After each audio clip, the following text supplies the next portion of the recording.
For loans. For deposits.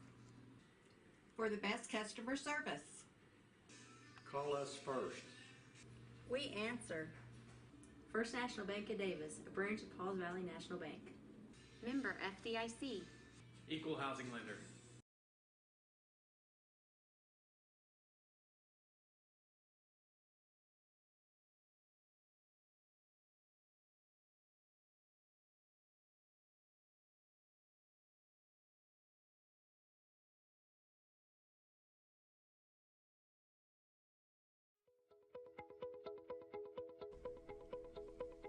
Sooners Pharmacy provides a variety of healthcare services, including e-prescriptions and other delivery services. Sooners Pharmacy is located on 705 East Main Street inside of Sooner Foods. It is also handicap accessible.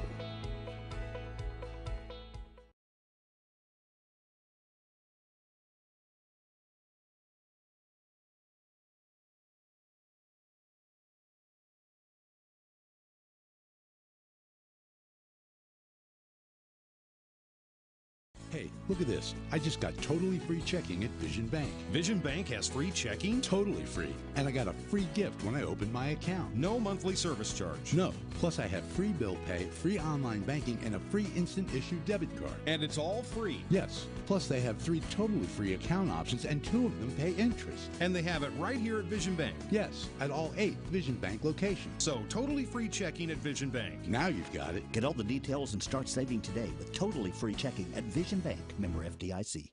Win the day! Go Wolves!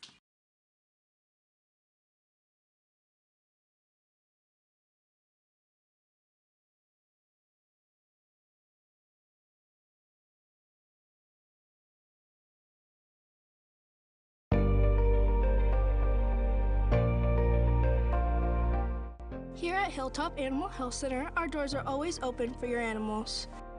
From your friendly pets to your large livestock, we are always happy to help. For more information, give us a call at 580-622-4088 or stop by and visit us at 5115 State Highway 7 in between Davis and Sulphur.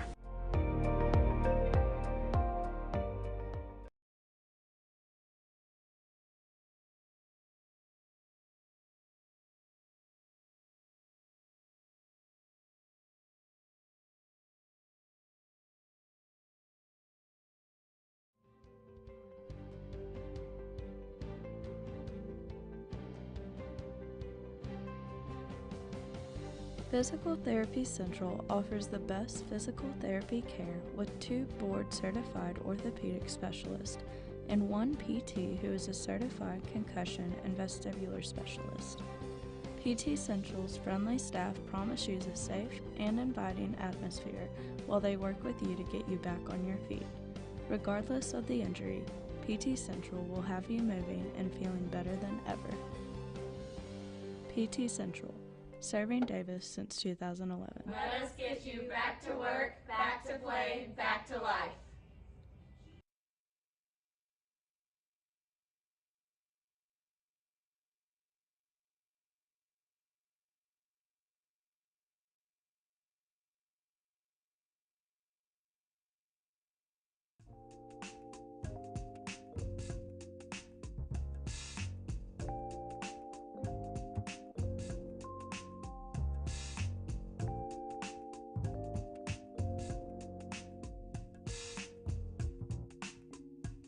Jones Jewelry and Boutique, a family-owned store that was established in 1980. They make and sell custom jewelry along with doing mantle and wall clock repairs. Located 308 East Main Street, Davis, Oklahoma.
I joined the Army National Guard for multiple reasons. The first being which that I've always believed that the state of Oklahoma and the United States of America are truly exceptional on the world stage. So I wanted to do something to give back to the country and the state that's been so good to me. So one day I asked myself, if not me, who? And if not now, when? So it was at that point I decided to enlist. And the second reason being, getting my education has always been very important to me. So after doing some studying, I found the Army National Guard's college benefits were far more competitive than anything else out there. So after graduating from the University of Oklahoma, I was able to leave my college career basically debt-free. Now that I work in recruiting, I get to see people's lives change for the better by the Army National Guard on a daily basis. And people enlist for different reasons. It could be the competitive college benefits we offer, it could be a part-time paycheck, the job training we offer, or even healthcare. But regardless of why someone enlists, the fact still remains that their part-time military service has served as a stepping stone to propel their future.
All right. Well, I think I'm there. Yeah, you're there now. now. Can you hear me, Bobby? I can hear you now. I can't hear me. So, but anyway, hey, good evening, everybody. We are live, perched high atop the birdcage. High atop the birdcage. The Pete Bird Sports Arena here in Davis, as we're getting ready to watch the Lady Wolves take on the visiting Leopardettes from Lindsay. They're kind of picky about it, and I'll give them that one. Okay. We'll let them have it, I guess. I'm going to be on there for just a few minutes for this game as our voice of the Wolves, Kyler Drake, is down there getting ready to sing the national anthem. And then he's going to come up and he's going to take over, but then he's got to go assume his roles as the boys manager for the boys game, and I'll join back during that game. Man, we're almost at Christmas break. Can you believe that? Well, we got a game left though. We got a game Friday night. We actually a pretty busy week. It here is. At Davis. We got semester tests coming up. We got tonight taking on Lindsay. We got basketball Friday night taking on Purcell. I think. Yeah. That makes sense. We went there last year. Yep. And but Friday, Bobby and I will be gone. We're not going to be at school that day. We have two Davis High School esports students who made it to state. Made it to state competition. Who are going to try to bring home some WWE belts. Yeah, legit metal, leather. We've seen them. We want them. That's going to happen. We're going to manifest it into existence. Dalton Manny Johnson. Yeah. You are required for you and Peyton Westbury to bring those home for Bobby and Mr. Morse. And since we have to get up that early to go to Clinton, we coming back with something. Yes, yes, we better. It may be breakfast, but yeah, it could be delicious, but whatever. But no, so busy week here at Davis, but working up to Christmas break. Christmas break. It's Christmas time. It is Christmas time. We hope the Wolves deliver a present for us tonight. Yeah, with a win. Take on the Lindsay. We're. Mr. Sapp, I know you're listening. Yes, Mr. Sapp, we know you're watching. We had a conversation about it earlier today. But, as the Lady Wolves get ready to take on the Leopardettes, and then the Wolves take on the Leopards here tonight. Got some other big things as we come back from break. We're going to come back in first part of January, and your New Year's is going to start off with a bang. In the Arbuckle Winter Classic. Winter is coming. We need a Direwolf logo. Yeah, we do need a Direwolf logo really bad. We'll be the first weekend back, the first weekend in January. I'll be here for that Thursday of that, and then Mr. Morse will take over for Friday and Saturday for me. But we're watching a lot of basketball. A lot of games. Our students will be broadcasting all the non-Davis games, and then we will be on and along with a couple of students for those Davis games. And then, Mr. Morse, are you going to do the championship game again this year? Hopefully, Davis is in it this year. Yes, I will do the championship game. Yeah, no matter who's in it, we'll be doing that one. So the plan is for me to be around the tournament. Yes. For the last 2 years, I've been in the medical tent. Yes, you have. That is very true. January sucks for me. But hopefully we're you're hoping for a good January. Hopefully you're on the broadcast for the entirety this year. And those Lady Wolves and Wolves going to be hosting some really good basketball teams here. It's always fun to watch that tournament. We've got another after Christmas. We've got another. What is it? We've got another something, Bobby. We got another wrestling. Oh, yeah, event. Wrestling's going. We got a wrestling event in the spring. It'll be homecoming senior night. But that same weekend, basketball's hosting an event here. Wrestling, the Davis Wolves Wrestling, going to load up in the buses, cross that Red River, and go down to Grapevine, Texas to bow some teams from Texas.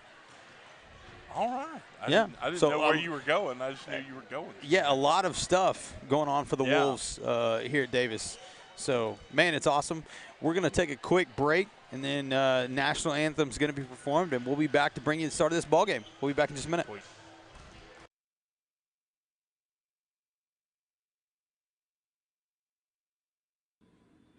Call us first. For loans. For deposits. For the best customer service. Call us first. We answer. First National Bank of Davis, a branch of Pauls Valley National Bank. Member FDIC. Equal housing lender.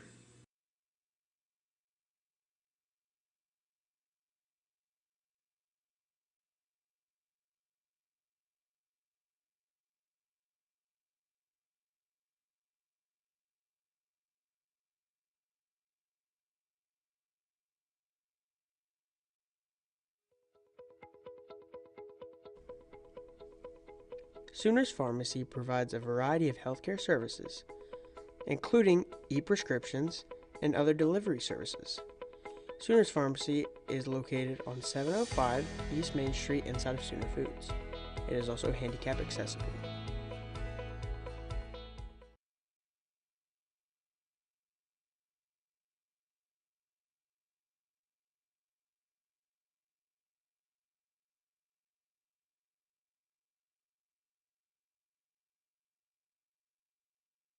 Hey, look at this. I just got totally free checking at Vision Bank. Vision Bank has free checking? Totally free. And I got a free gift when I opened my account. No monthly service charge. No. Plus I have free bill pay, free online banking, and a free instant issue debit card. And it's all free? Yes. Plus they have 3 totally free account options and 2 of them pay interest. And they have it right here at Vision Bank? Yes, at all 8 Vision Bank locations. So totally free checking at Vision Bank. Now you've got it. Get all the details and start saving today with totally free checking at Vision Bank, member FDIC.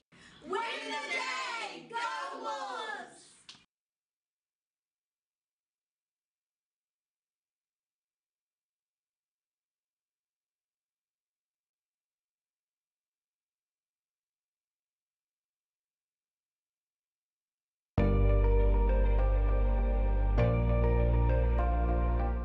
Here at Hilltop Animal Health Center, our doors are always open for your animals. From your friendly pets to your large livestock, we are always happy to help.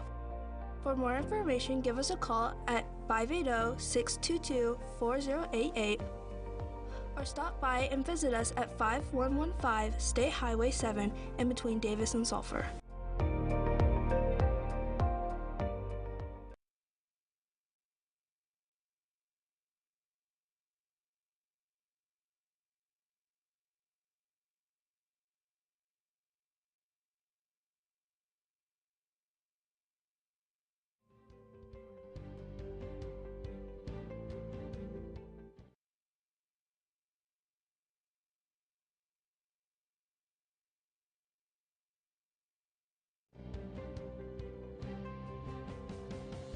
Physical Therapy Central offers the best physical therapy care with 2 board-certified orthopedic specialists and 1 PT who is a certified concussion and vestibular specialist.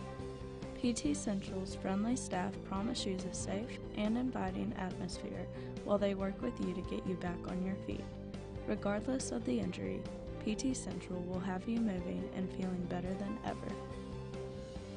PT Central, serving Davis since 2011. Let us get you back to work, back to play, back to life.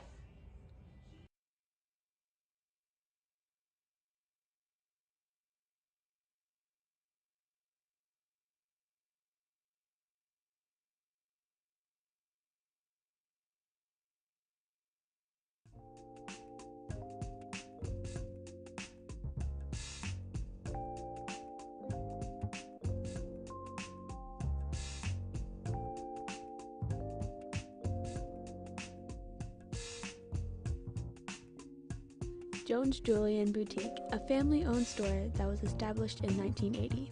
They make and sell custom jewelry along with doing mantle and wall clock repairs. Located 308 East Main Street, Davis, Oklahoma.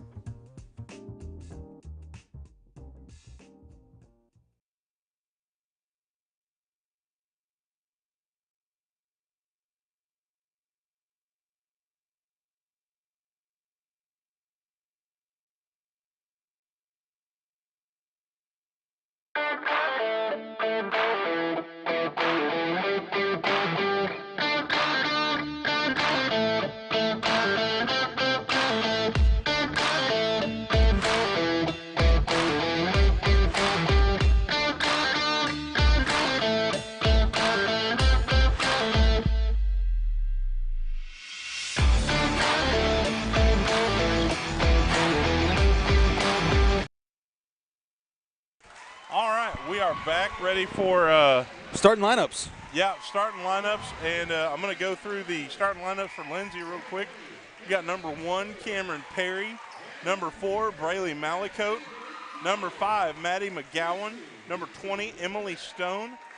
And number 24, Arisday Valenciano. And now for your Lady Wolves. Again, a young team. Yeah, we talked about this. We got number 1, Kinsley Barnes. Media's own Kinsley Barnes. Media's own Kinsley Barnes. Number 2, Chloe Summers. I blanked on Chloe's last name. Number 5, Jacoby Lenoy. Number 12, Presley Hunt.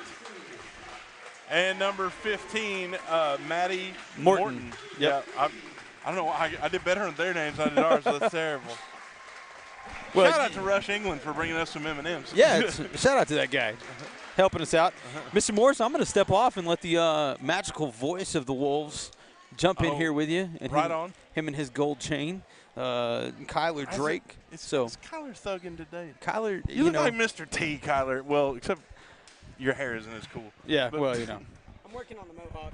Sweet. Okay, so getting ready here for watch the Lady Wolves take on the Leopardettes. The Leopardettes. That is, I like that. That is what they are called. Okay. Lady Leopards is passe. They've been the Leopardettes for years and years. So the Lady Wolves are just the Lady Wolves and not the Wolfettes? That sounds weird. So that does sound a little weird. But no, and Lindsay, it's Leopardette softball, Leopardette basketball. It's everything. Okay. It's different. Yeah, I kind of like that. I kind of like that. So let's see. Jumping for the Lady Wolves is number 1, Kinsley Barnes. Taking on number 20. That is Emily Stone. Let's go, Kinsley. Barnes gets hit, but well, we're going to get looks like a backcourt violation. We were kind of confused which way we were going. Yeah, it happens. It does. So Hunt brings the ball into Lenoy. So Jacoby dribbles across the logo, works her way to the right, and thought the ball goes off to number 1 for Lindsay. That's Perry. But Perry is going to she's looking for somebody. Perry inbounds and is going to take the ball across the logo, met by Summers. Perry dribbles left to 5 and come around back to number 4. 24, that's Valenciano. Looking for a place, gives it to number 5, that's McGowan. Oh. And that's a drive and a layup by number 4, Brayley Malicote. So Lindsay starting off with a press. Summers bringing the ball towards half court. She's going to split between 2 defenders going to the left. Summers directing traffic, drives around to the right. Screen by Barnes, drive by Summers, kicks it back out to Morton. Morton give to Jacoby Lenoy and feed in down low to Kinsley Barnes for the score. So 7 minutes left. It's all tied up. 2s. Pass was going to, looks like Valenciano, and Jacoby Lenoy jumps in there palm first. Yeah. And is going to draw the foul on the floor. So it's going to go Perry to Malicote. Malicote to Perry. Perry with a wide open shot, but it dings off the rim. Lenoy with the rebound. Pass to Hunt. Hunt's going to try to cut between 2 defenders, but it's going to draw a foul. I'll make sure I get those names right. Yeah, we're good. I try to get them. You know, it's tough, Kyler. I'm old. Yeah, you and Dr. Mapes down there both. Yeah. He was stressing out. I'm not Dr. Mapes. So Summers has the ball in the corner, trying to dribble towards the rim. Oh, and it looks like we're going to get it out of bounds. So it's going to go to Lindsay. The Leopardettes?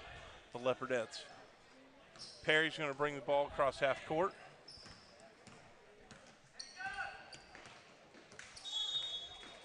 And they're going to call her for a double dribble. And, had a little pickup on the ball, and then you go back down. you roll it over too much, you're going to get that called every time. So the Lady Wolves get the ball. Lenoy brings it across half court, trying to drive around to the right. Good screen by Morton. Kicked it back up to the top to Barnes. Barnes is going to find Hunt down low, but Presley's shot goes off the bottom of the rim. And number 4 slow to get up there. Had a little traffic accident down there in the lane. Runs over number 4, Malakote, but I think that foul is going to go on Malakote. That is her first. And this is going to be Presley Hunt at the line. First shot is off the back of the rim, little strong.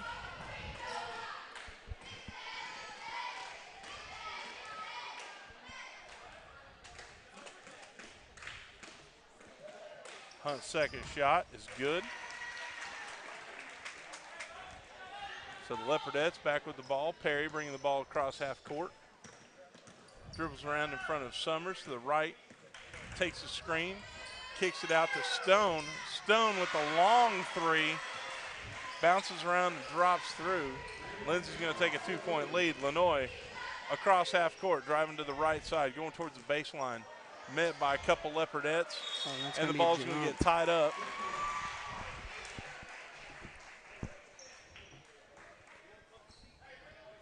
We do get to keep it, though. Yeah. So it looks like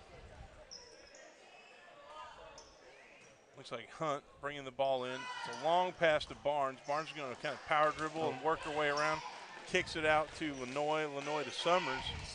Summers takes the screen from Morton, but back up to Barnes. Barnes sets the screen for Hunt, who passes it over the top to Barnes.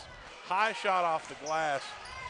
Rebound by Summers to Lenoy. Back down to Barnes down low, who tried to give it over to Morton. I think that would have been. I think the Kinsley press should have gone up with that one, but hey, we're early on. Perry. Now we've got that's I believe that's Valenciano. With the move down low, and so the Leopardettes go up 7-3. That looks like it was a timeout for Davis. You know, it's just so crazy. What do you think, Tyler? It's just so crazy to me how, like, in high school sports, especially basketball, almost every team starts off in a press. Yeah, lots of pressing. Apply that pressure early, I guess. Hope for some early turnovers, early buckets on their end. Well, you see how they're going to react to it. Yeah. But the Lady Wolves, though, they do know how to work in their press break. Yeah, they can work the press break. You know, I think the first couple shots I've seen by the Lady Wolves so far, a little rushed, a little hurried. You know, we've had a couple go off the bottom of the rim. So, you know, kind of calm down a little bit, and we'll see what happens from here. So Summers is going to take the ball out for the Lady Wolves to Lenoy. Lenoy across half court down to Barnes. Kicks it back out to Lenoy. Lenoy to the top of the key. Bounce pass into Morton. Morton back out to Lenoy. Lenoy's going to drive the baseline, and a bounce pass out to Hunt. Back to Lenoy in the corner. Inside to Morton, who's going to come in, take the set of screen. That's Barnes, the corner to Summers. Summers looking for somewhere to go. Dribbles back up to the top of the key to kind of reset the offense. Lenoy back up and throws a low bounce pass to Morton, which goes off her feet. Perry's going to pick that up. The high shot is off. No whistle there. And the Lady Wolves are going to end up with the ball if it bounces around a little bit. Summers crosses the logo. The Lady Wolves moving from right to left for us. Barnes snaps a pass down low to Lenoy. He gets batted away, and now the Leopardettes have the ball again. This is Perry bringing the ball across half court. Passes to, I believe that is Stone. And loose ball going to be picked up by Chloe Summers. Summers to Lenoy. Lenoy takes the screen by Barnes, passes inside to Morton. Morton sets a screen for Summers. Back out to Lenoy. We see a lot of moving around, and I'm a big fan of passing the ball around. But I feel like, I'm waiting for some cuts. And now Summers, she's going to drive the lane and looks for that pass, and it gets bounced off. Chloe for now three? Chloe for three. It's going to be long. But Hunt's shot is short. A lot of strong defense by the Leopardettes. And so Lindsay bringing the ball back across half court. So it's going to go to Valenciano. Valenciano to Malicote. Malicote driving the lane, and it's up and in. And the Leopardettes go up 9-3. Lady Wolves bringing the ball across court. That's going to go to Barnes. And Barnes picks the ball off of her shoe tops and throws a shoulder in. And that's going to be a foul for number 5, McGowan. Davis with their first sub. They're going to bring in Cameron Martin for Maddie Morton. So Hunt looking for somewhere to go with the ball. Long pass out to Martin. Martin to Lenoy. Lenoy dribbles up top, going to pass it over to Summers. Now Martin has it on the left. Hunt passes from the top to Lenoy. Lenoy's going to drive in and make the pass. A lot of driving in and looking for the pass and no shot. For me personally, Kyler, I'd kind of like to see the Lady Wolves take those shots, draw those fouls, because Lindsay's all over them, so they're going to get that contact, I think. But again, I'm not the coach. I'm the talking head up here, but that's just me. So we've got a travel by Lindsay that's going to give the Lady Wolves the ball back. I want to see him give Presley Hunt a 3. That's what I want to see. 3 would be great. At this point, I'd take it too. So Lenoy brings the ball across to Martin. Martin down to Summers.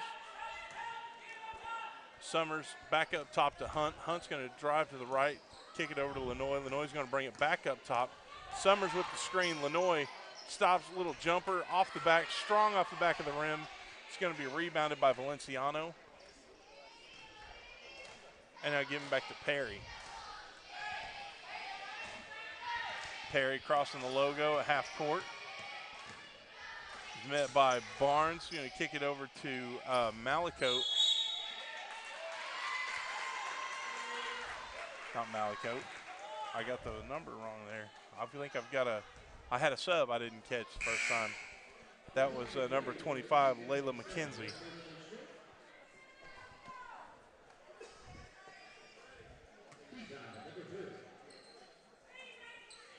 Summers inbounds the ball to Hunt. Hunt long pass to Barnes. Barnes to Shelby Courtney, who's come in for the Lady Wolves. Cameron Martin to Barnes. Barnes long shot. There it is. Rolls all the way across the rim and then back into the hole. So we've got that's 5-9 Lady Wolves. Minute 28 left in the first quarter.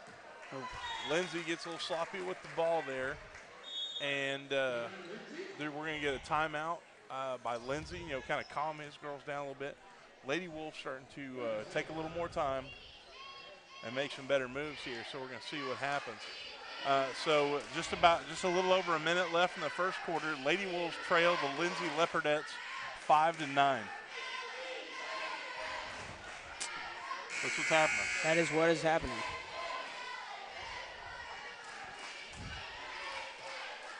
And I'm telling you what, that press is just so deadly. It's so hard to do anything. Leopardettes' defense is on point right now. Yeah, they're running a pretty good press.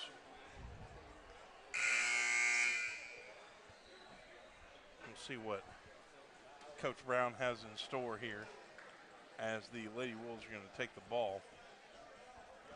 So the 5 Lady Wolves we've got on the court: Cameron Martin, Presley Hunt, Chloe Summers, Shelby Courtney, and Kinsley Barnes.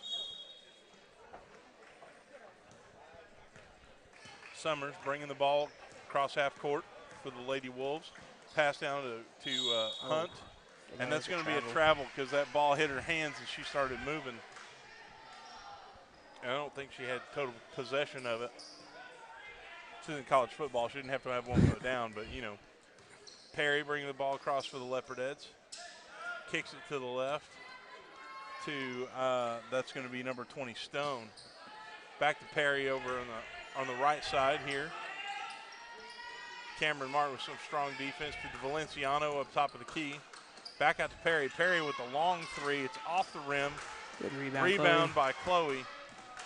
And Lady Wolves have the ball again. Summers crosses the Wolf. I thought Cameron was going to take that one.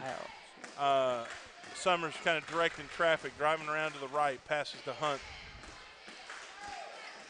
Looking for somewhere to go. Hunt's going to dribble, going to drive inside. Quick up top, off the front of the rim. It's going to be rebounded by McGowan. And the Leopardettes have the ball again. Long pass by Perry down to Valenciano. Valenciano drives all the way around to several Wolves. And they're going to pick up the block and the and one. It was a good try there by Kinsley Barnes. Valenciano's move was good. She actually made like a wide cut, came around a couple of Lady Wolf defenders. So right now, before her shots, it's 11-5, and her shot is off. Rebound by Summers. That's one thing. Chloe's got several boards tonight already. She's been all over the place. So Summers brings down, handoff to Hunt. Hunt dribbles to the right. Quick shot, quick pass over to Martin. Martin's going to give it to Summers. Summers with a three. Oh, good shot, drains Chloe. it. And she wasn't wide open, but she was open just enough. open enough. So, and that, hey, the three ball, you live by it and you die by it, but it does help out a lot here. We needed that. I think that's going to be a confidence booster with just a little time there. And that brings us within 3. So right now the Lady Wolves trail the Leopardettes of Lindsay 8-11. And we're fairly even on fouls. Lindsay has 4, Davis has 2, which is good for Davis. You know, sometimes we see a little foul trouble now and then, but everything's looking good right now. Not too often we have visiting cheerleaders. Yeah. So we had both sets of cheerleaders out on the floor. That one just did a backflip. That was kind of cool. There you go.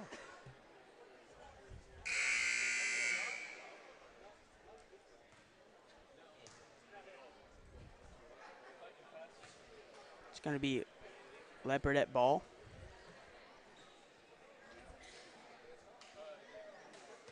You think? Yep. Yeah, they called the timeout. So no, that was the end of the quarter. I got excited. You calm down. So Valenciano is going to take the ball out for the Leopardettes.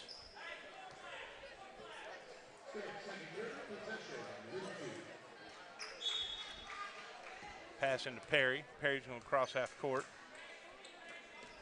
Lady Wolves in his zone. Hunt out to guard. Over to McGowan. McGowan back to Perry. Perry swings it over to Malicote. Malicote back to McGowan. Perry kind of is the main point for all this. It kind of runs all through her. And a good long breakup by pass Shelby picked up by Shelby Courtney. Shelby Courtney's going to drive in. And, just a tough bounce off the rim. I thought we were going to get a they called the foul on Shelby Courtney. Yeah, they called the foul. I thought we were going to get a jump ball there, but the foul goes on number 10, Shelby Courtney. Perry met by Summers on the Davis side of the court. Lady Wolves in a little pressure of their own. And good pressure by the Lady Wolves. And while that ball does go out of bounds, and it's going to be Lindsay's ball, it gets in their heads a little bit. So it looks like number 4, Malico, sends the ball into Perry. Perry to Valenciano, kind of a strong pass. Back up to Perry at the top of the key. Kick over to Malicote. Malicote inside of Valenciano off her hands. Chloe Summers is going to come up with that one. Looking for somewhere to go. Kind of was waiting for Presley Hunt to make a cut or something there. Gives it over to Cameron Martin. Martin at the top of the key. Kick over to Courtney, who gives it to Summers. Summers to Hunt. Hunt looking inside. Pass over to Martin. To Summers. Courtney, they're working the perimeter. Back outside to Martin. Martin's got a long shot there. It's off the back of the rim, but it's going to be picked up by Courtney. And we're going to send the ball back out. Summers. Pass over to Hunt. Hunt on the right-hand side is going to dribble a little bit up to Courtney at the top. who's going to kick it around to the left all the way to Martin, back to Hunt. Hunt picks the ball up after it got tipped, back out to Cameron Martin. Cameron looks inside. We're not really seeing anybody make a look inside there to Kinsley Barnes. Hunt for the three. It goes off the rim. That's one thing is we don't seem to be like looking inside like with a little bounce pass or anything. I'm a big fan of getting it down low because that's going to open up your three-point shot. But now, so that's Malicote to McGowan. McGowan to Valenciano at the logo. He's going to give it to Perry. Perry back to McGowan. And now Malicote on the left-hand side. Perry passes into McGowan. Back out to Valenciano. Working the perimeter. That's Perry with a long shot off the back of the rim. And we're going to get Chloe Summers going for that rebound. And we're going to get an over-the-back foul. Number 20. Looks like number 20, that's going to be Emily Stone.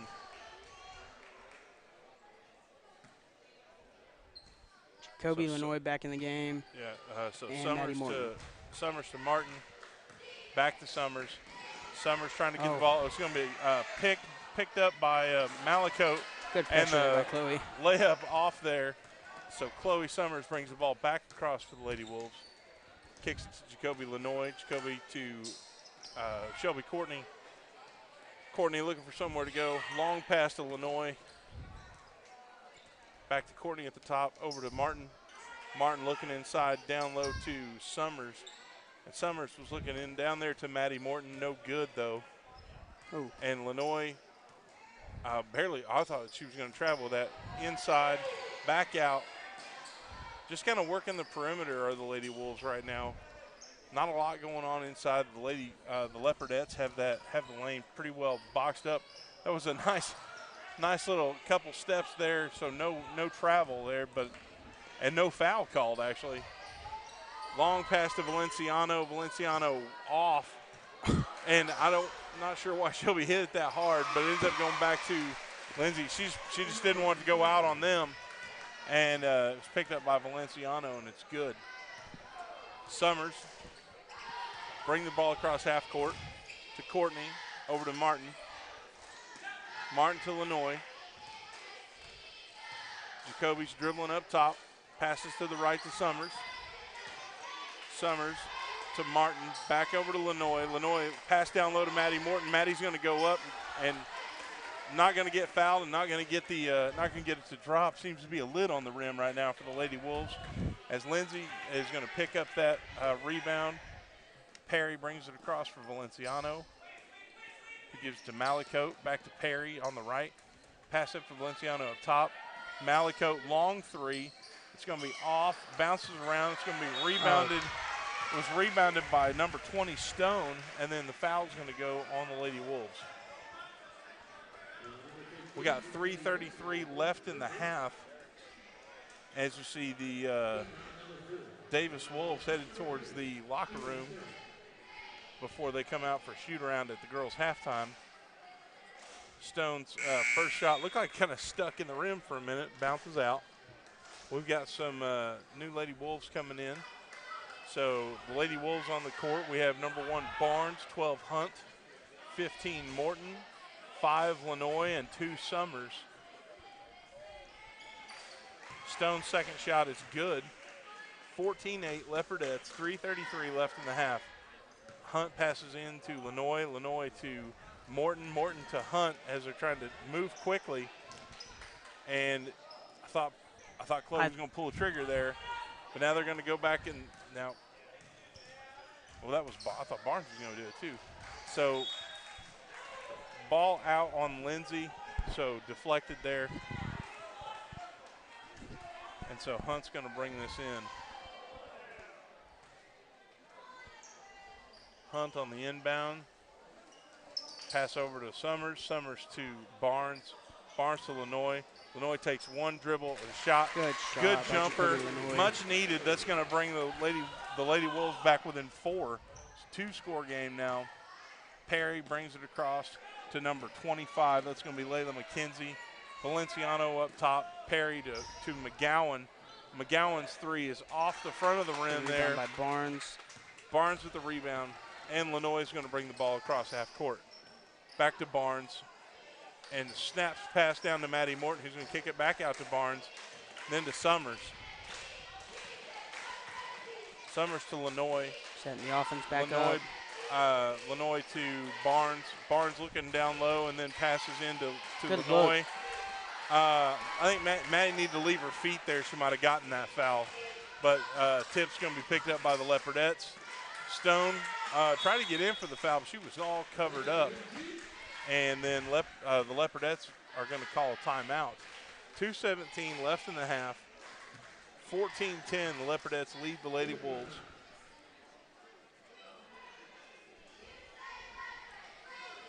So, Mr. Morse, what do you want to see here from the Lady Wolves? Because this Leopardettes defense is not giving up any open shots. Well, I mean, I'd like to see, a little more look. Maybe if we went to and I don't know Coach Brown's offense. I don't know his plan. I'm not a coach. I can give that as a disclaimer. But I want to see pushing the ball more inside. We're playing on the perimeter a lot. I get that, but we're looking for the cut. Push it inside and go up with the ball. To me, it seems like there's some timidity, some a little afraid to go up. Go draw that foul, get beat up a little bit. That sucks, but at the same time, you're going to get that. I'd like to see, a little hitting the inside of the paint a little harder, and that's going to open up those outside shots. But that's me again. I have to give the disclaimer. It's like I'm not a basketball guy. I'm built like a small truck, so I'm not made for the game. Nor am I an expert by any means. So inbounds by Malakote for Lindsay to Stone, and we're going to get okay, we got a jump ball. We haven't seen that many jump balls tonight. It's mostly been fouls. So, and again, fouls are pretty even. So Summers is going to bring it in, pass to Lanoy. Lanoy bringing it to half court. Crosses the ears of the Wolf there up the half court. Pass out to the right to Summers. Summers to Barnes, but he gets tipped. Now Lanoy's got it up top to Hunt. Hunt looking inside. The Lindsay defense has that middle. And she kind of hung herself out to dry, but managed to save it. But Jacoby kind of got hung up on her own feet there, and so we got to travel. Minute 47 left in the half. Malakote bringing the ball in for the Leopardettes to Perry. Back over to Malakote. Lady up Wolves their own on a press. Long pass to McGowan. McGowan nowhere to go. Good the ball's defense. going to go out on her. Lindsay, coach over there, fired up.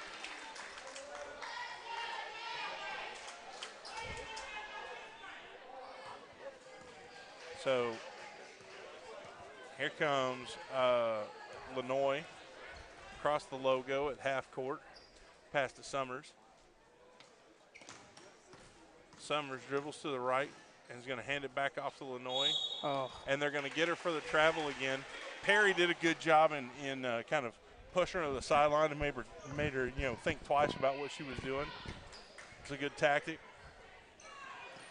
Malakote back to Perry. The Lady Wolves giving pressure to the Leopardettes, so causing them some problems getting across the line there. To Valenciano. Valenciano trying to dribble inside, back to Perry. And we're going to get a travel for the Leopardettes. Minute 4, 10-14. It's a tight game. It's a low-scoring game tonight in Davis. So Jacoby Lanoy bringing the ball across half court again.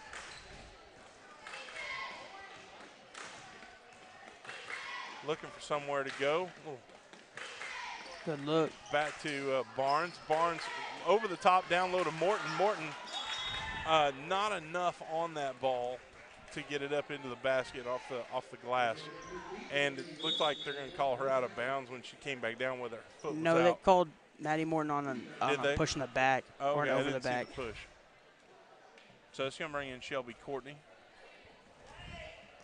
Wasn't much of a push. I couldn't even see it. So I think they wanted to give her more of an over the back. So Malakote tried to get the ball down the court, but Davis was going to knock it out of bounds. So 35 seconds left in the half. Perry's going to bring the ball across half court for the Leopardettes. 30 seconds. Malico to Valenciano to Perry to McGowan, back to Perry. Just working the perimeter are the Leopardettes out to Stone. Stone one dribble, tried to get it down low to McGowan. Posted up and a nice block by Barnes, just having her hands straight up. That's all you got to do, just get your hands up. 8 seconds left. And we're going to have a foul on the floor. Kinsley Barnes. It's going to be a push on Kinsley Barnes. And that's only Barnes' second, so, that's okay. 6:29 here left in the first half. Yep. So Cameron Martin's going to come in for Barnes. So Perry on the inbounds to McGowan. McGowan with the long three. It's going to go off the back of the rim. And it's going to go out on Valenciano. That's going to be Lady Wolves ball. 1.14 seconds left in the half. Got to look for something. Get back to Summers. Summers going to try to get rid of it. Oh. I was hoping they would foul her there and get the three foul shots. So at the half of the girls' game, it's going to be the visiting Leopardettes are going to be leading your Lady Wolves 14-10, going into the locker room at halftime. Kind of a wild game, Kyler. Not a lot of scoring, a lot of perimeter play, a lot of defense. So what do you think the Lady Wolves need to do? What do you think Coach Brown is talking about there in the locker room at halftime? So I kind of did some observing, and you can definitely tell that number 20, Stone, for the Leopardettes, she is making Kinsley Barnes work down there on both defense and offense. She is locking up the perimeter. That's why they're locking down like the paint. That's why they're trying so hard to get it out to the perimeter, because she's locking them down inside, and so they can't score. Like Maddie Morton's trying her hardest to go up for the shots, but she just can't. She's locked up down there. So, and then obviously you can tell, like, Jacoby Lenoy getting in there early, because you can tell that their coach was telling them to press number 2 and press Presley Hunt, because they don't want us to give open threes. Mm-hmm. So obviously you can definitely tell that that's more so what their game plan is to lock up our main scorers both down low and outside, but give open the 3 whenever it's necessary. Just don't give up inside shots. But now one thing while the Lady Wolves are behind, the Leopardettes aren't that far ahead. The Lady Wolves defense is doing pretty well. From what I can see, a lot of the entire Leopardette offense runs through Perry. Mm-hmm. She's at the top. Cameron Perry is kind of the facilitator for that whole thing. And so, keep an eye on how they keep trying to contain her, and then also just, by therefore containing that offense. So we've got about 8 minutes left for halftime. We're going to go ahead and take a break. This is the And One basketball show. Myself, Mr. Morse, and Kyler Drake, and we will see you all in the second half. Peace out.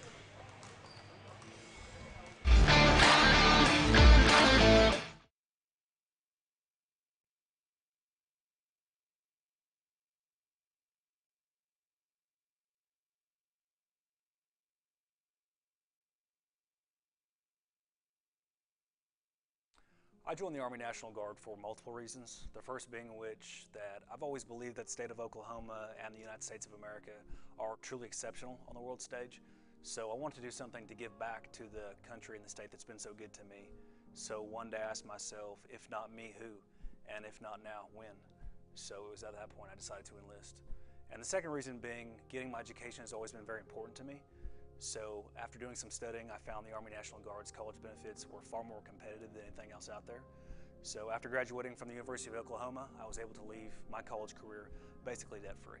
Now that I work in recruiting, I get to see people's lives change for the better by the Army National Guard on a daily basis. And people enlist for different reasons. It could be the competitive college benefits we offer, it could be a part-time paycheck, the job training we offer, or even healthcare. But regardless of why someone enlists, the fact still remains that their part-time military service has served as a stepping stone to propel their future.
All right, and we're back atop the Birdcage, Pete Bird Sports Arena here in Davis for the second half of the Lady Wolves and the Lindsay Leopardettes. Kyler, are you ready? I am stoked. What about you, Mr. Morris? I am so jacked I right am now. excited. They're actually, we were talking about it there at half. There are several players visiting from other schools here watching tonight. We saw some from Pauls Valley and Kingston are here at the game. Paul, pretty well known is that Pauls Valley and Lindsay are pretty bitter rivals and have been for a long time. So, probably doing a little scouting. Probably some of the Pauls Valley kids in our student section. Yeah. Leopardettes have the ball first. Going to start out, go over to Malicote, back up top to Perry. Perry to McGowan. McGowan just snapping the three. High bounce, going to be rebounded by Stone. Stone back out to Malicote, down to McGowan, off the front. Again, rebound by Stone. Stone can't get a good shot, but she's been all over the place in the paint. She hasn't made a lot of points, but she has had a definite impact in the lane so far this whole game. Summers out to Barnes. Barnes waits and gives it over to Lenoy. Jacoby brings it across half court, drives to the right. Pass inside to Chloe. Chloe's going to drive the lane, kicks it out to Morton, who's going to give a high jumper, but rebound by Hunt. Hunt. Good shot by Presley Hunt. A little sky hook over the top. So brings That's your Lady favorite Wolves move, isn't it, Mr. I Morris? do love the sky hook. It's because I'm old. Kareem Abdul-Jabbar. Nice pick up there by Barnes. Barnes gives it to Lenoy. Lenoy working around back up top. Got a Leopardette in her pocket there. They're going to call her for a double dribble.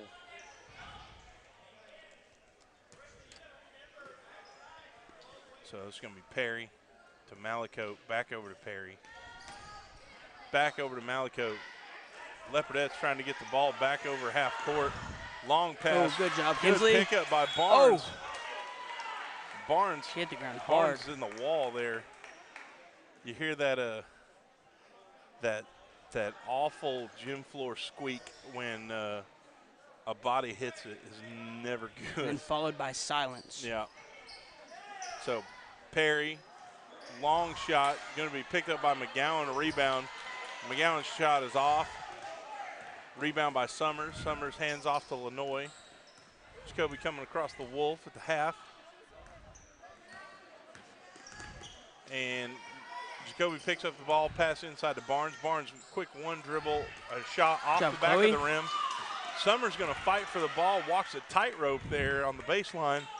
Back up top to Lenoy. Lenoy to Hunt. Hunt's going to drive middle. It's going to go off her knee. Stone with the rebound. Pass up to Perry. And Presley Hunt kind of Eric Lindros body checks her there. That's a hockey reference for all the people here in Oklahoma that have no idea what that is. Yeah, I had no clue. I just thought you were talking. Just talking about random people. So that's Valenciano with the ball. Perry now up top. Lady Wolves in a 2-3. Long three off the side there. And Stone with the putback and then the foul on her, so she's going to get the and one. Eric Lindros was a hockey player for the Philadelphia Flyers, Kyler. And he was very, very good and a large, mean man. So, Mr. Morse. So, Kyler Drake. Yes. Really scared Mr. Morse might body slam, you know. I'm just kidding. I love Mr. Morse. So Lenoy brings the ball across. 12-17. Lady Wolves trail the Leopardettes. Perry's going to get a hand on the ball. He's going to knock it back across. But Lenoy recovers. Pass out to Barnes down the corner. Back to Lenoy. Lenoy pass inside to Shelby Courtney, who's looking for somewhere to go with the ball. We're going to get a jump. And it's going to go to the Leopardettes. We're kind of tentatively or hesitantly moving around the ball, so it'll get a little more sure-handed there. Pass from Perry to Malicote, back to Perry. who's met by Barnes at the half court. And they're going to call that foul, looks like on Barnes with the push, and that's going to be Kinsley's third. Kinsley has her third, and then Maddie Morton also picked up her third earlier. So Perry to Valenciano, back to Perry. Lady Wolf still in that 2-3. Three is off the front of the rim by Malicote. Rebounded by the Lady Wolves. Pass down to Summers. Summers trying to work inside, drives in to Courtney, outside to Lenoy, pass inside to Barnes. Good look. He gets a little fadeaway there, a little different looking kind of fadeaway, but got the shot in. Mr. Morse's second favorite type of shot. It's not accurate. Stone, wow. So Stone had kind of a wide open shot, and then Chloe Summers descended out of the heavens and kind of like interrupted LeBron in the finals. That. So Hunt down the right-hand corner. The Lady Wolves are moving from our left to right. Pass back out to Summers. Summers cross court. Whoa. To Courtney. He just got wild. Yeah. Then back over to Summers. Summers looking inside. Thought about going to Barnes. Summers' shot is going to go off the front of the rim, and they're going to call that foul. And they're going to call that on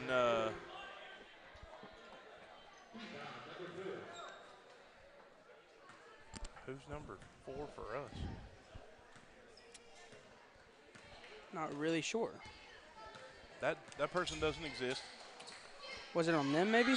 No, because they got the ball back. So. Oh, it's Kinsley Barnes' fourth. Okay, so that's Barnes' fourth. Well, they just put the 1 up there. They didn't have her number up there. So we're going to have another foul. This is going to be Shelby Courtney's second. Already with 4:01 left in the third quarter, and the Lady Wolves already have 5 fouls. Yikes. So Valenciano back up to Malicote. Malicote to McGowan. Back over to Valenciano. Valenciano long shot off. Perry came in for that, but it's going to be picked up by Courtney. But Perry was in her hip pocket and picked it off. Valenciano back to Malicote. Perry wide open 3, in and out. And Summers is going to get the rebounds. Chloe Summers pushing it down the floor. Up to Lenoy. Snaps it over to Martin.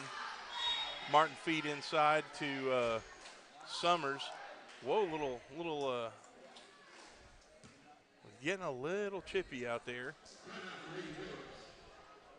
So the 30-second timeout by Coach Brown and Coach Hunt talking to the Lady Wolves. So, Mr. Morris, you know, we here at WOLF, we talk about everything whenever we're doing these broadcasts. We don't talk about just the sport we probably should be talking about. Yeah. But did you see that Caleb Williams won the Heisman? I did not. Unpopular opinion. So now I'm going to be the Debbie Downer for the day. The college football news that got me today was the passing of Mike Leach, who was the coach at Mississippi State. Before that at Washington State and then at Texas Tech. He was at OU for a year. Bob Stoops' first year at OU, he was the offensive coordinator. Coach Leach was a good coach. He kind of really pioneered that air raid offense, but he was also a character, one of the best in college football. And definitely going to be remembered. Yeah, he will definitely be remembered. We've been talking about him all day. But so the Lady Wolves back out on the court. Pass to Cameron Martin. Martin to Lenoy. Inside to Courtney. Courtney out to Summers. Cameron Martin, 3 just short. Summers about picks it off from Perry. Perry with some pretty good moves there. But the ball never really back under control for the Leopardettes, and that's going to be picked up back by the Lady Wolves.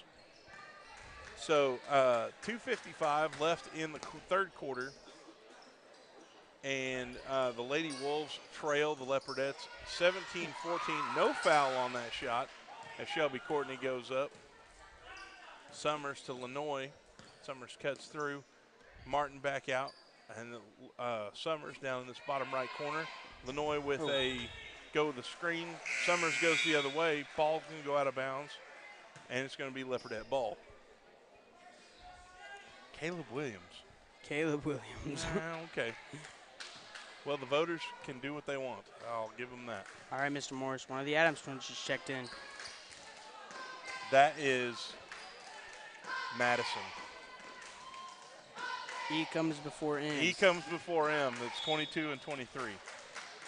Ah! I got it. I win. Yeah, you got it. I get the prize. Wait, that's Madison, right? Yes. Okay. Don't mess with me, man. So, Lenoy bringing the ball across down to Madison Adams. Back out to Lenoy to Adams. Martin in the corner. Adams looks inside. Lenoy going to bounce pass into Summers. Summers back out to Martin. Martin with the long shot. In and out three. Rebound by Stone for the Leopardettes. Back over to Malicote. And Lady Wolves on the press. Long pass to McGowan. McGowan passes into Valenciano. And that's going to be, it was a good look, good shot. It's going to be an and one. And that foul looks like it's going to be on Chloe Summers. That's actually her first.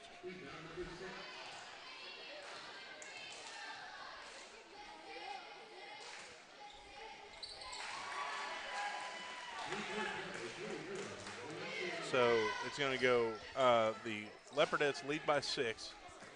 1:40 left in the third quarter. Adams down to Martin, back to Adams. Looks inside. Lenoy's going to bounce it into Summers. Summers.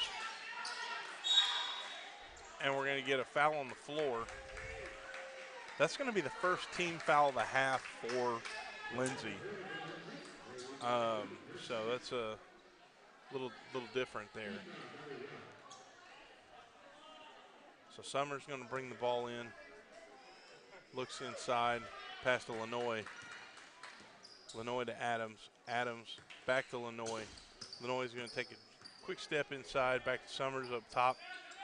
Sets the screen. And they're going to call, they're going to say another foul on the floor.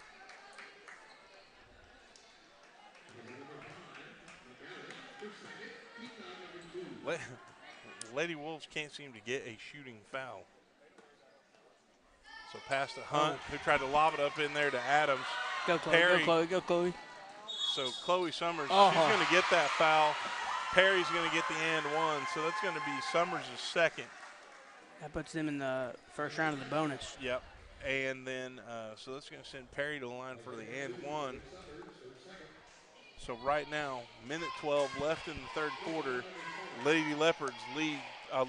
Lady Leopards, I broke the rule. Leopardettes lead 22-14. 23-14 now after Perry's shot. Lenoy bringing the ball across half court. Pass to Adams, down to Martin. Back out to Lenoy.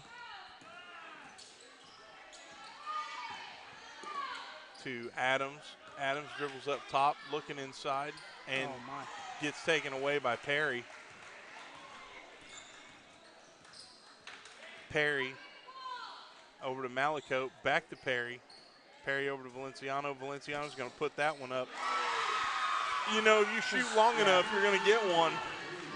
Valenciano drains the three, 26-14. And we're going to get a timeout by Coach Brown.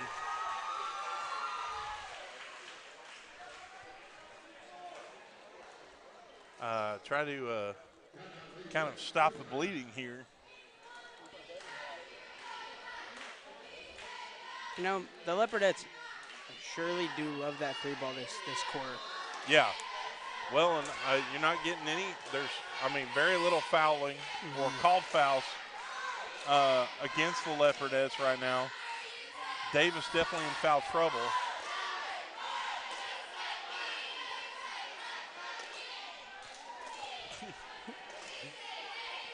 As we smack talk the cheerleaders up here. You calm down, Kyler Drake. Whoa, I didn't know she was going to get around on that flip over there. It looked a little dangerous.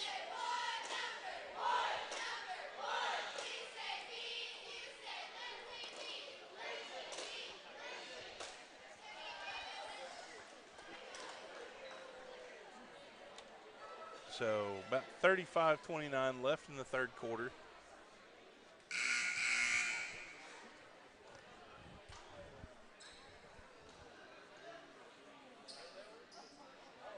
And it's going to be Lady Wolves ball.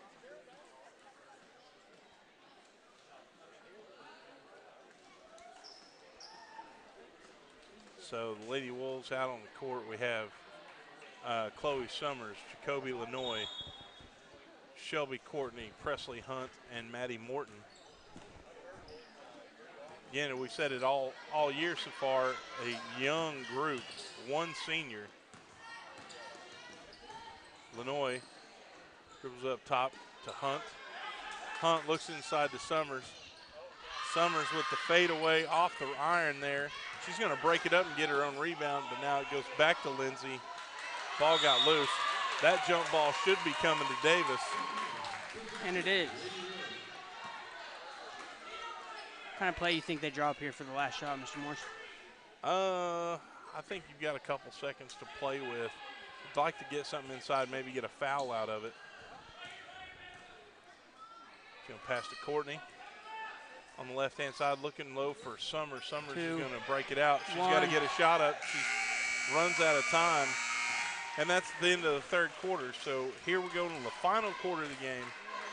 The Leopardettes lead the Lady Wolves 26-14. Gary Bonner, I'm going to need you to get excited. Yeah. Oh, yeah? I'll put you on air. You want that? Maybe.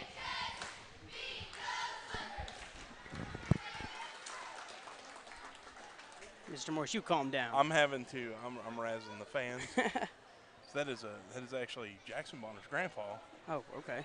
Who is from Lexington. I go to church with him. And really? And he, if he's not at the ball game, he's actually watching us. So big supporter. A celebrity. He is a celebrity. He's an avid supporter of the Howl. The Howl.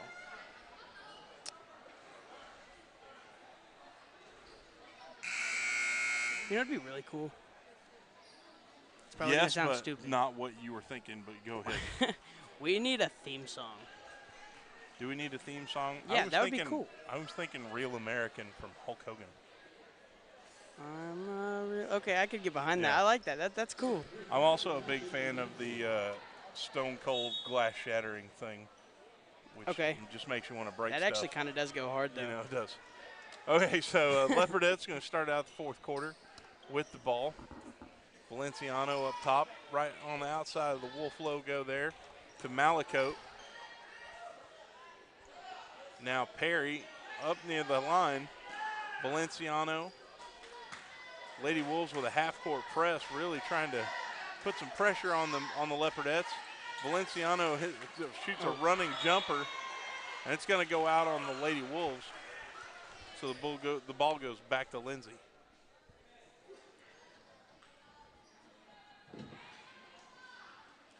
Yes, they haven't had much fluctuation in their lineup. They've subbed in one person. So McGowan takes the long shot. It's going to be way short. Rebounded by Kinsley Barnes, who's back in. Remember, Barnes has 4 fouls. Summers, little ball handling skills, pass to Lanoy. Lanoy's going to drive inside, hits it into Morton, who's going to give it back to Barnes. Lanoy to Summers. Nice pick by Lanoy. Summers with the jumper. It's long, hard to shoot with somebody in your face like that. And Lanoy slows Perry up enough to throw off the shot. Kinsley Barnes is going to draw that foul. And that's going to be Stone's third for Lindsay. Lindsay now only has 3 team fouls. Pass to Barnes. Barnes looks down low. Back out to Lanoy.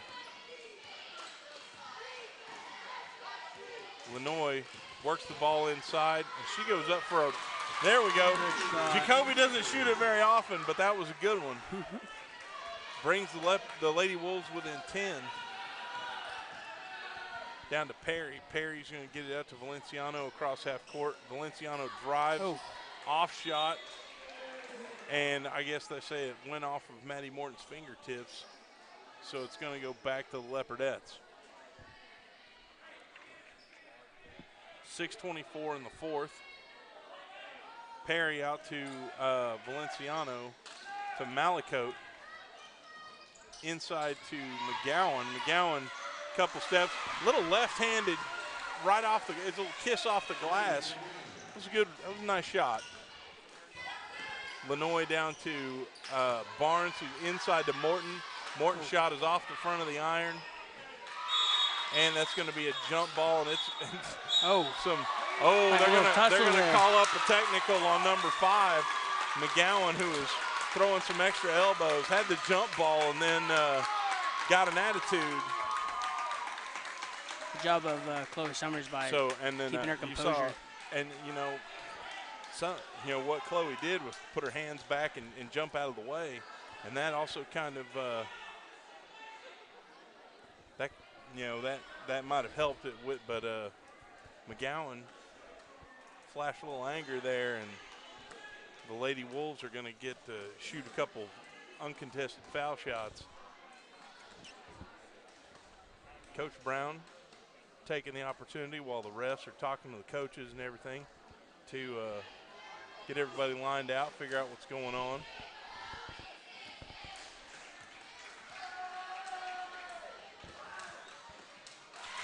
Chloe Summers' first shot is good.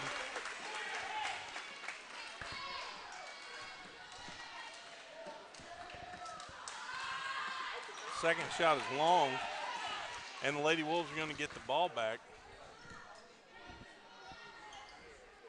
Now that's McGowan's first technical. Another technical, and she's out.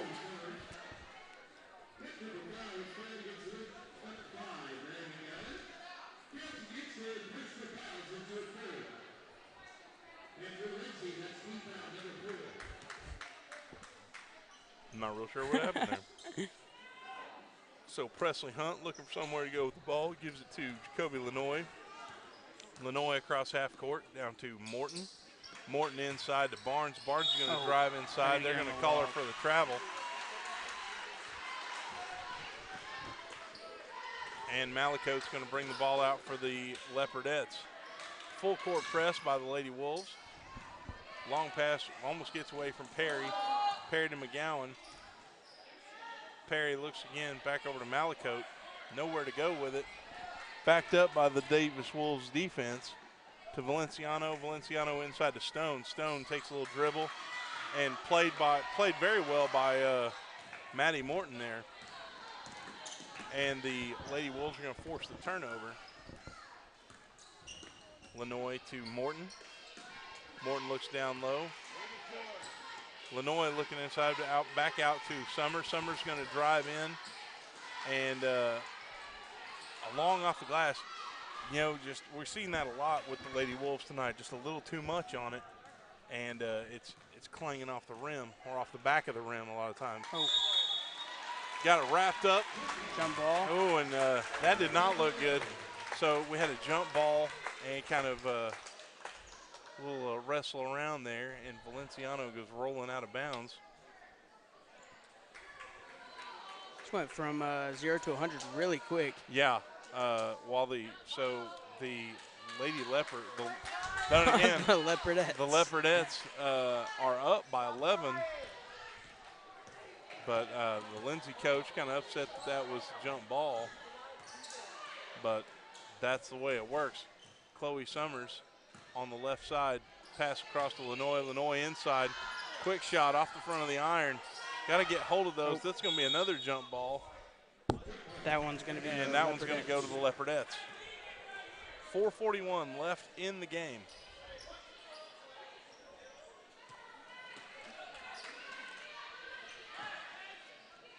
Malicote to Perry. And whoa, I almost had a foul situation there. Valenciano's going to take it back out. She is hotly pursued by some Wolves. Presley Hunt, close defense on Malicote, who's going to get the foul. And that's in the bonus, so that's going to be a 1-and-1. That's going to be Presley Hunt's second foul.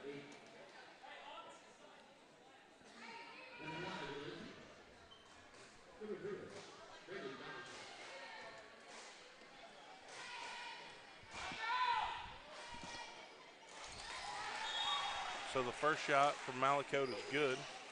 Score goes to 29-17, Leopardettes.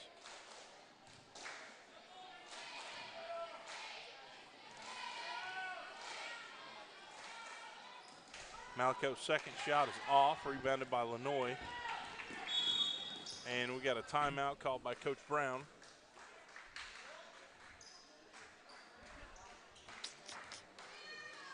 So it looks like a full timeout called by Coach Brown. So usually if you're not familiar with high school timeouts or basketball timeouts in general, most time on a 30-second, they're just going to stay on the floor. That's normal, just kind of huddled up. But on a full, you give those ball players a chance to sit down for a second, get some water, and give you a little extra time to draw something up. So Coach Brown talking to the girls right now, kind of probably, what I'm thinking is get them to settle down a little bit.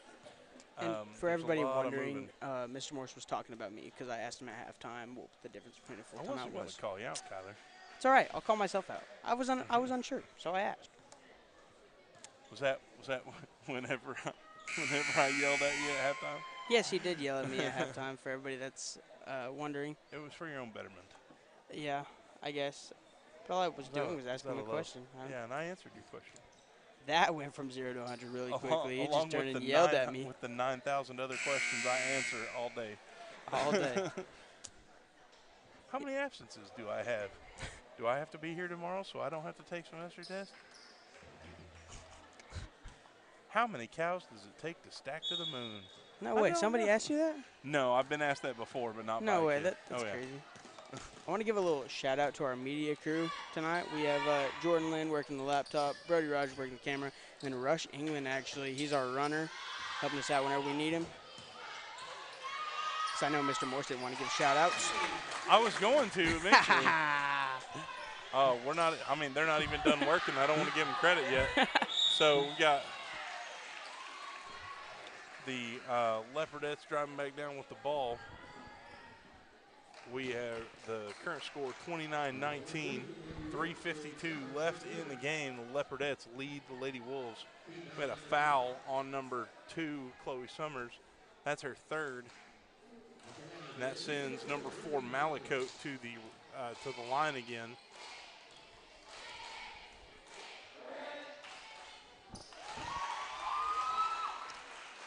Malakote's first shot is good.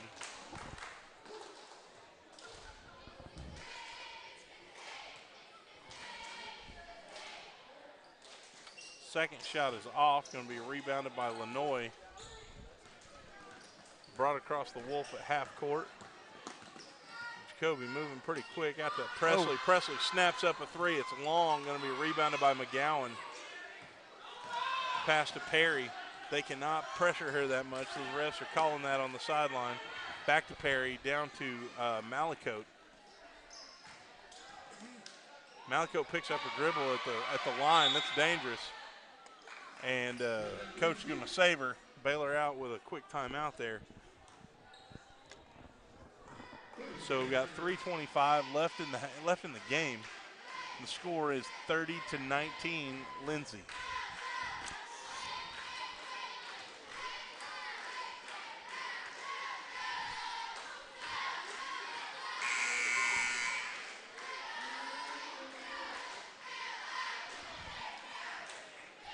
Kyler, it's getting kind of warm up here.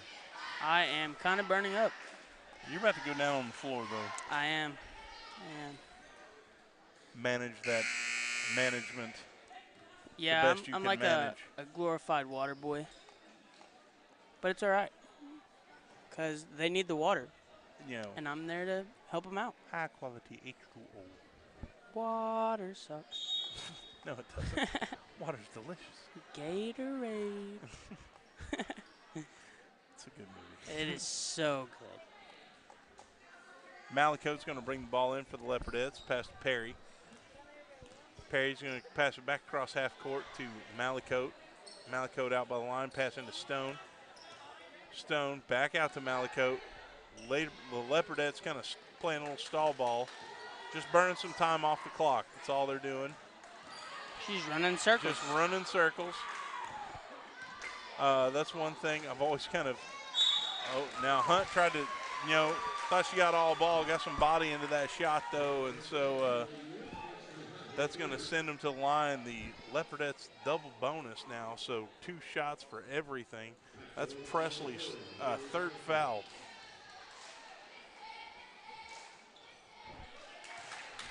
So that's going to be Malicote again at the line. Her first shot is off the front of the rim.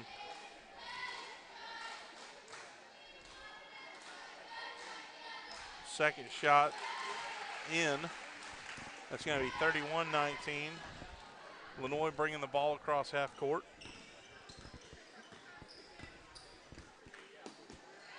Looking for somewhere to go. Oh, Perry. Oh, I don't know what happened. She went over her top and kind of got Chloe blocked just by blocked her her own teammate. Yeah. Jacoby Lenoy for Jacoby 3. Lenoy, long 3 off the back. She's going to get her on rebound. Go back up, Jacoby. There we go. And then Barnes is going to get that put back. Whoa. Whoa. Everybody's falling. Yeah. No good. And we got some contact there my. trying to trap her. You can't get your hands down in there, though, because they're going to call that every time right now. Got to keep your hands up. Valenciano trying to get the ball back out to Perry. Perry looking for somewhere to go with it. Guarded closely by Hunt. Now she's going to get trapped. Presley keeps bumping her, and they're going to call that foul again. Oh, they called the 5 seconds with not going anywhere with it. I guess it's kind of the best thing to a shot clock we have. Yeah. College or high school basketball. Yeah. So 1:55 left in the game. Lenoy looking for somewhere to go. Pass inside to Barnes. Barnes going to drive, but gets the ball kind of sticks to the floor a little bit there and goes dead. Oh. Whoa. Oh. Presley. Even Presley thought she fouled her there. Yeah, she thought she did. And so we get a timeout by Lindsay. Perry slow to get up. She got rolled by Presley Hunt. That coach needed a minute to talk to the ref. Yeah. But Cameron Perry, she's up walking around now, but she took a pretty solid shot. It's getting pretty physical here at the end. Yeah. It has been for the second half. It's been a lot more heated. Mm-hmm.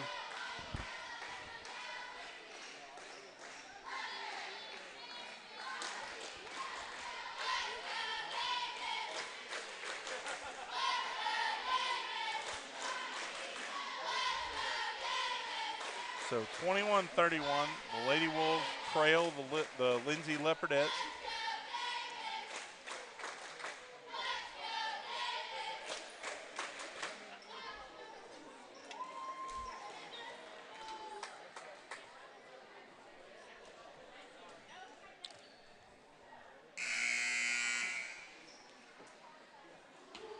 We'll get it here in a minute. So Kyler reminded me. I did. So be thinking about it for your player of the game. Mm-hmm. So we have a minute or so left.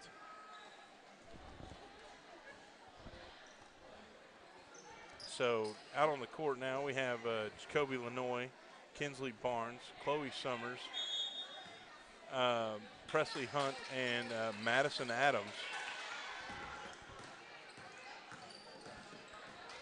Summers really covering Perry. Perry back out there for the Leopardettes. Stone picks it up, pass to Malicote, and trying to get the ball slowed down. They're just playing stall ball. They're just running down the clock, and Lenoy is going to go ahead and foul, and that's going to send her to the line for 2. All right, Kyler, who you got? Now for this game, it's actually really difficult to pick one. Yeah, it is. It's hard. But I'm going to have to go Chloe Summers. That's where I was going to go myself. Honorable mention though, Jacoby Lenoy. She did hit some like big time shots at the end. But I think for me, for the whole game, it's going to be Chloe. You know, she tried to shoulder a lot there, especially here in the second half, trying to catch back up. It's a tough game. Lindsay's played very well. I mean, this is still a pretty low-scoring game. Yeah. And so, but I will go player of the game, Chloe Summers. Rebound by Lenoy, and it's straight up, and then it's going to be picked up there by Barnes, and they just won't roll in. Oh, all right, stolen there by Lenoy. Short shot, slapped back in bounds by Barnes to Summers to Adams. Adams inside to Barnes. Barnes to Hunt. Hunt to Lenoy. Cross court to Adams. Adams. A shot is just short, but rebounded by Lenoy, and it goes in. 38 seconds left in the game. So nice, follow up and put back by Jacoby Lenoy. 37 seconds.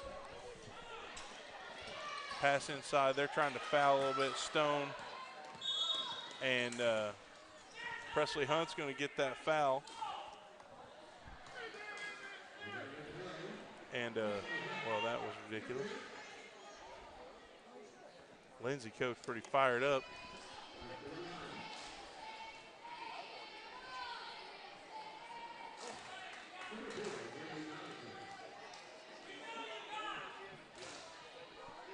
This is Malico back on the line. She has been to the line more times than any other Leopardette tonight. And their second shot is off, rebounded by Adams. Pass to Lenoy, down to Summers. Summers, 26 seconds left, trying to just get some points on the board. Summers going to bring it back out to Lenoy. Lenoy for two, long two, it's off, rebounded by Adams. Summers was looking at that one, is going to shoot a quick jumper off the rim, picked up by McGowan. And there's going to be another foul, that one on Presley Hunt. That might be Hunt's fifth. Maybe. No, but they called on Kinsley Barnes, and that is her fifth. I thought that one was going to be on Presley. She was the one swinging it out there. So now it's going to bring in Shelby Courtney, Kinsley Barnes. Tough game, 7 seconds left.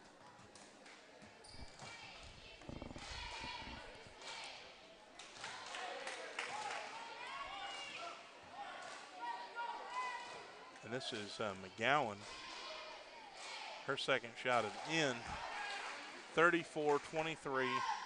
Lady Wolves bring it down. 6 seconds left. 3, 2, 1. Summer shot is off. That is the ball game. The Lady Leopards come away with the win tonight in Davis. 34-23. Tough game. Hope our girls, take this one, shake this one off, as they got the Lady Dragons coming to Davis on Friday. Okay.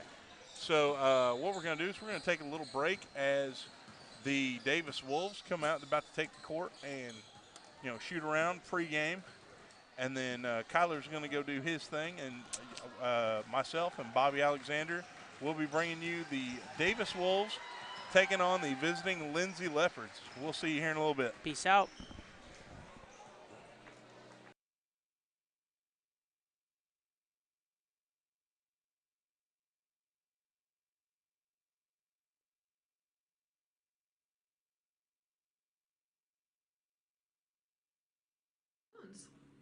For deposits. For the best customer service. Call us first. We answer. First National Bank of Davis, a branch of Pauls Valley National Bank. Member FDIC. Equal housing lender.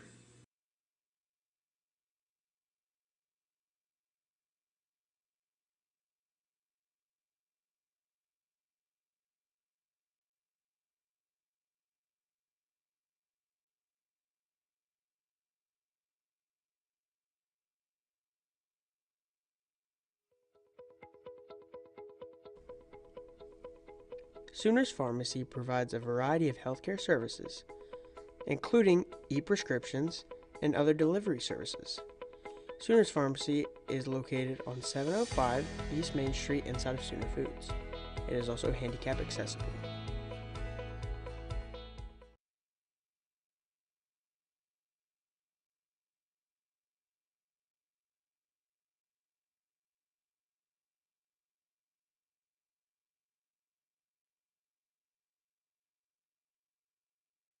Hey, look at this. I just got totally free checking at Vision Bank. Vision Bank has free checking? Totally free. And I got a free gift when I opened my account. No monthly service charge. No. Plus I have free bill pay, free online banking, and a free instant issue debit card. And it's all free? Yes. Plus they have 3 totally free account options and 2 of them pay interest. And they have it right here at Vision Bank? Yes, at all 8 Vision Bank locations. So totally free checking at Vision Bank. Now you've got it. Get all the details and start saving today with totally free checking at Vision Bank, member FDIC. Win the day! Go Wolves!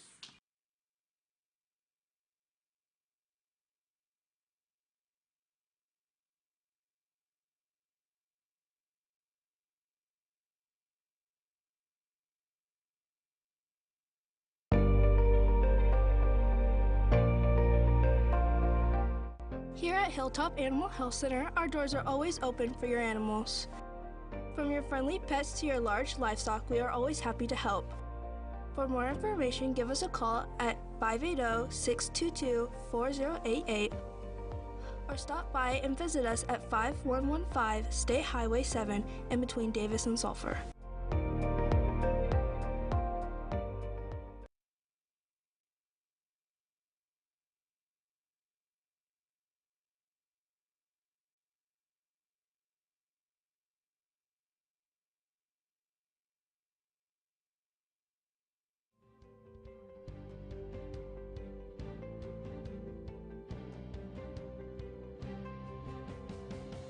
Physical Therapy Central offers the best physical therapy care with 2 board-certified orthopedic specialists and 1 PT who is a certified concussion and vestibular specialist. PT Central's friendly staff promise you a safe and inviting atmosphere while they work with you to get you back on your feet.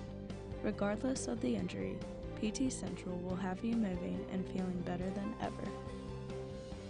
PT Central, serving Davis since 2011. Let us get you back to work, back to play, back to life.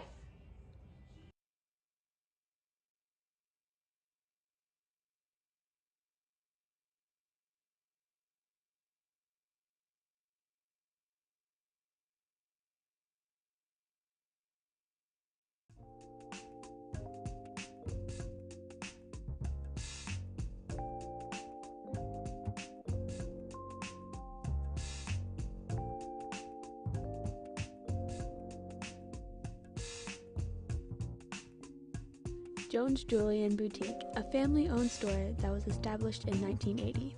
They make and sell custom jewelry along with doing mantle and wall clock repairs. Located 308 East Main Street, Davis, Oklahoma.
I joined the Army National Guard for multiple reasons. The first being which that I've always believed that the state of Oklahoma and the United States of America are truly exceptional on the world stage.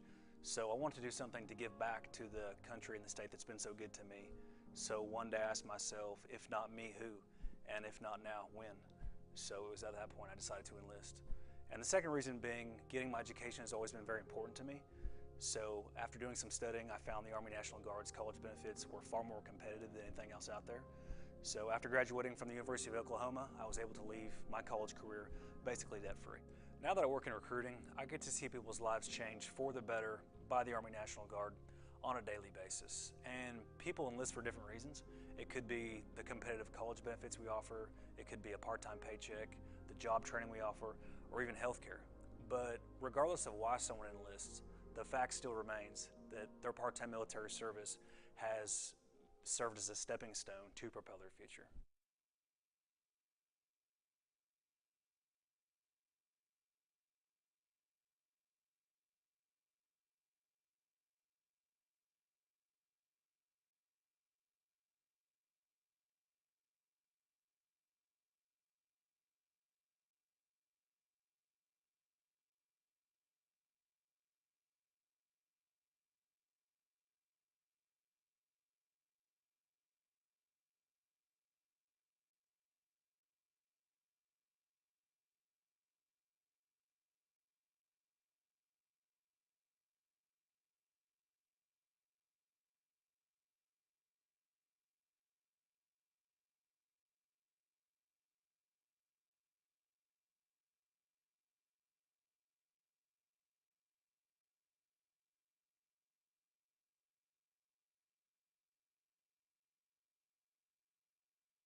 Call us first. For loans. For deposits. For the best customer service. Call us first. We answer. First National Bank of Davis, a branch of Pauls Valley National Bank. Member FDIC. Equal housing lender.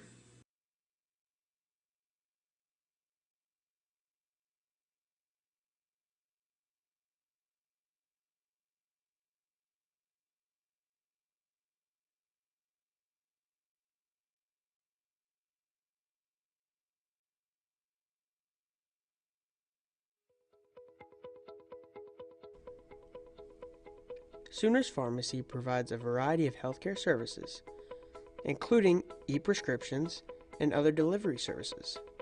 Sooners Pharmacy is located on 705 East Main Street inside of Sooner Foods. It is also handicap accessible.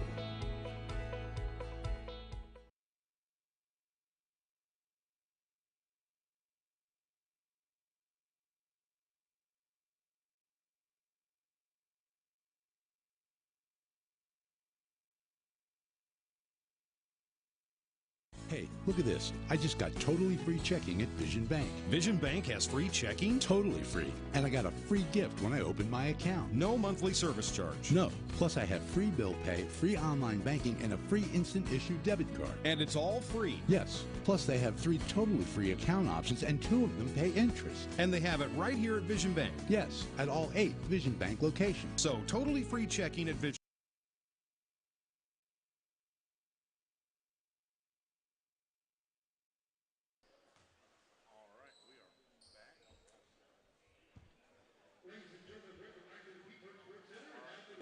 All right, we are back.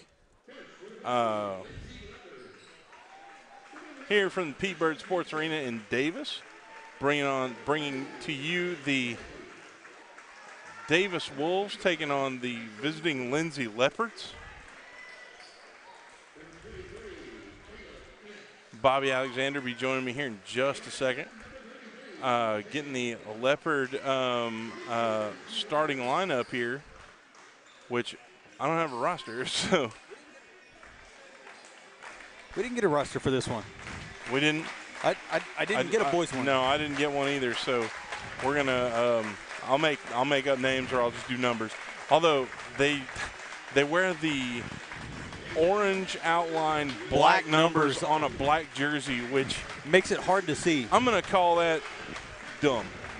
So but starting tonight for the Davis Wolves, we got number 1, Dakota Carter. Number 2, the senior, Jake Parker. Number 11, sophomore, Dalton Heffley. Number 22, Is he a junior or senior? Junior, Spencer Clinton. Well, no, I was talking about Tyson Moss. Tyson Moss, 22, a junior. He's a junior, okay. Junior. And then 23, Spencer Clinton, the polecat. The polecat. The polecat. It's going to be a tough one. Yeah. I was watching Lindsay warm up down here. They can shoot. They got some shooters. They got some jumpers. Yeah. And not just jumpers, but size and jumpers. So talking to Mr. Sapp today was letting me know Lindsay gave Washington a pretty tough game the other night and beat them. So, and our boys already played Washington, so we're going to see what happens. Lindsay passing ball around the perimeter, down low. I'm going to say that number is 23. Hard to see there, but they're going to go up 2-0. Carter up by the logo, pass down to Dalton Heffley. Inside to Spencer Clinton, and Lindsay got a hand on the ball. Quickly pressing the ball down the floor. Wide open shot. Going to call the charge though. Offensive foul. And on number 1. And so good play there by the Wolves. Carter bringing the ball down across the floor, directing traffic a little bit. Met with some pressure up by the line. And Jake Parker trying to get over to him. Dakota snaps it out there to Dalton Heffley. Oh, in and out. That's where Dalton's pretty dangerous, especially if he's got some space. Lindsay moving the ball around the perimeter, down low. Jake Parker fighting around. Polecat with the rebound. And Davis bodying up with him. And Lindsay's a pretty tough group. So Carter working up there close to the half court. He's going to drive inside. Tried to pass it across to Parker, but it's picked off. And we're going to get a foul on Spencer Clinton there. I see fouls number 3 for the Leopards, sending him to the line.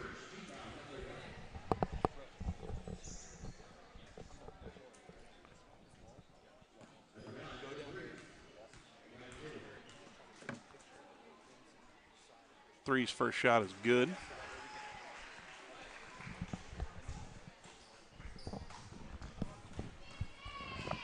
Trying to send a staff member after our Lindsay roster. That would be awesome. So both shots in for Lindsay.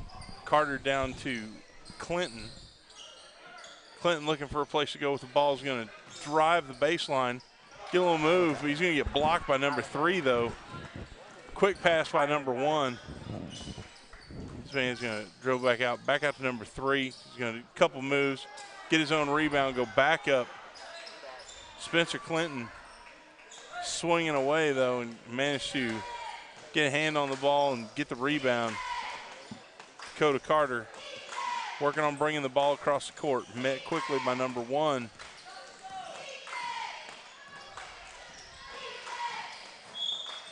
And they're going to call, looks like that one's going to be on that one's going to be on Carter. So they're going to, no, they're going to call it on Clinton.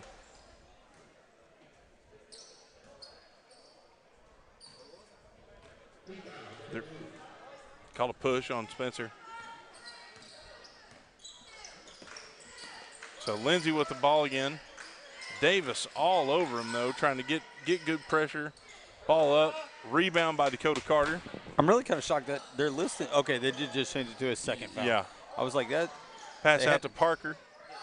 Dalton Heffley in the corner. Dalton just short. That's one, if it takes him a minute to dial it in, once he gets there. Yeah, once he gets there. He'll start, and I'm one of those avid keep shooting, man. The way you fix the slump is to keep shooting until you knock it down, because you're never going to get out of it unless you just knock that first one down. So 1 for Lindsay. You got the ball out there at the top of the key. Down low to 3. He's going to try to work up. I think they're going to call that on. They're going to call that on 3. Oh, okay. I was going to say because of the swinging. And now he's mouthing a little bit.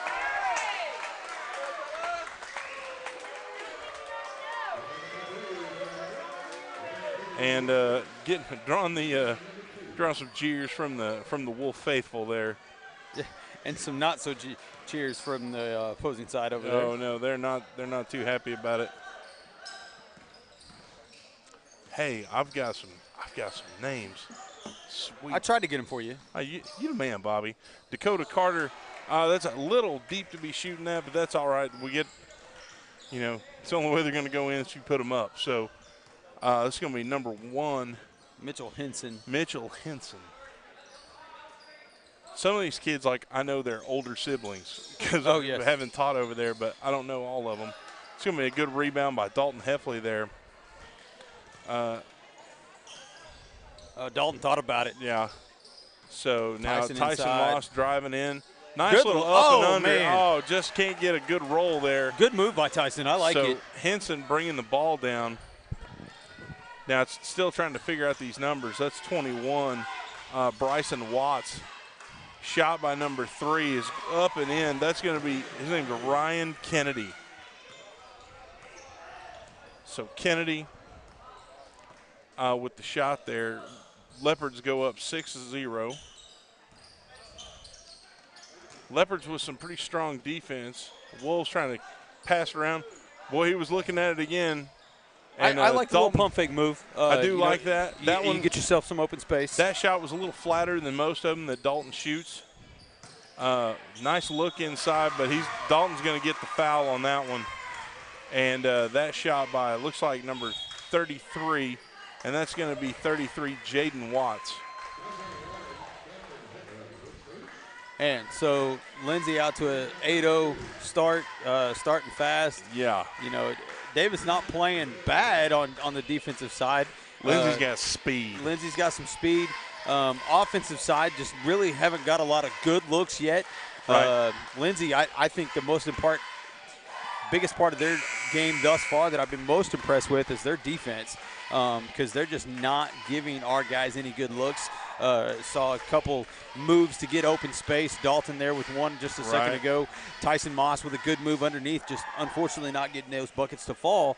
And partially that is because Lindsay's defense has just been so good thus far. Well, I mean, as soon as Dakota Carter crosses half court, Mitchell Henson's in his pocket. Yeah, and, that's one thing they're just going to have to – man, I'm a big advocate for swinging the ball as much as possible, as quickly as possible. And that seems to be kind of the defensive ethos at Lindsay, just because – I worked that – there, you're welcome. Yep. A good English word. But because the girls play the same kind of defense. Yep. They are in your grill the whole time.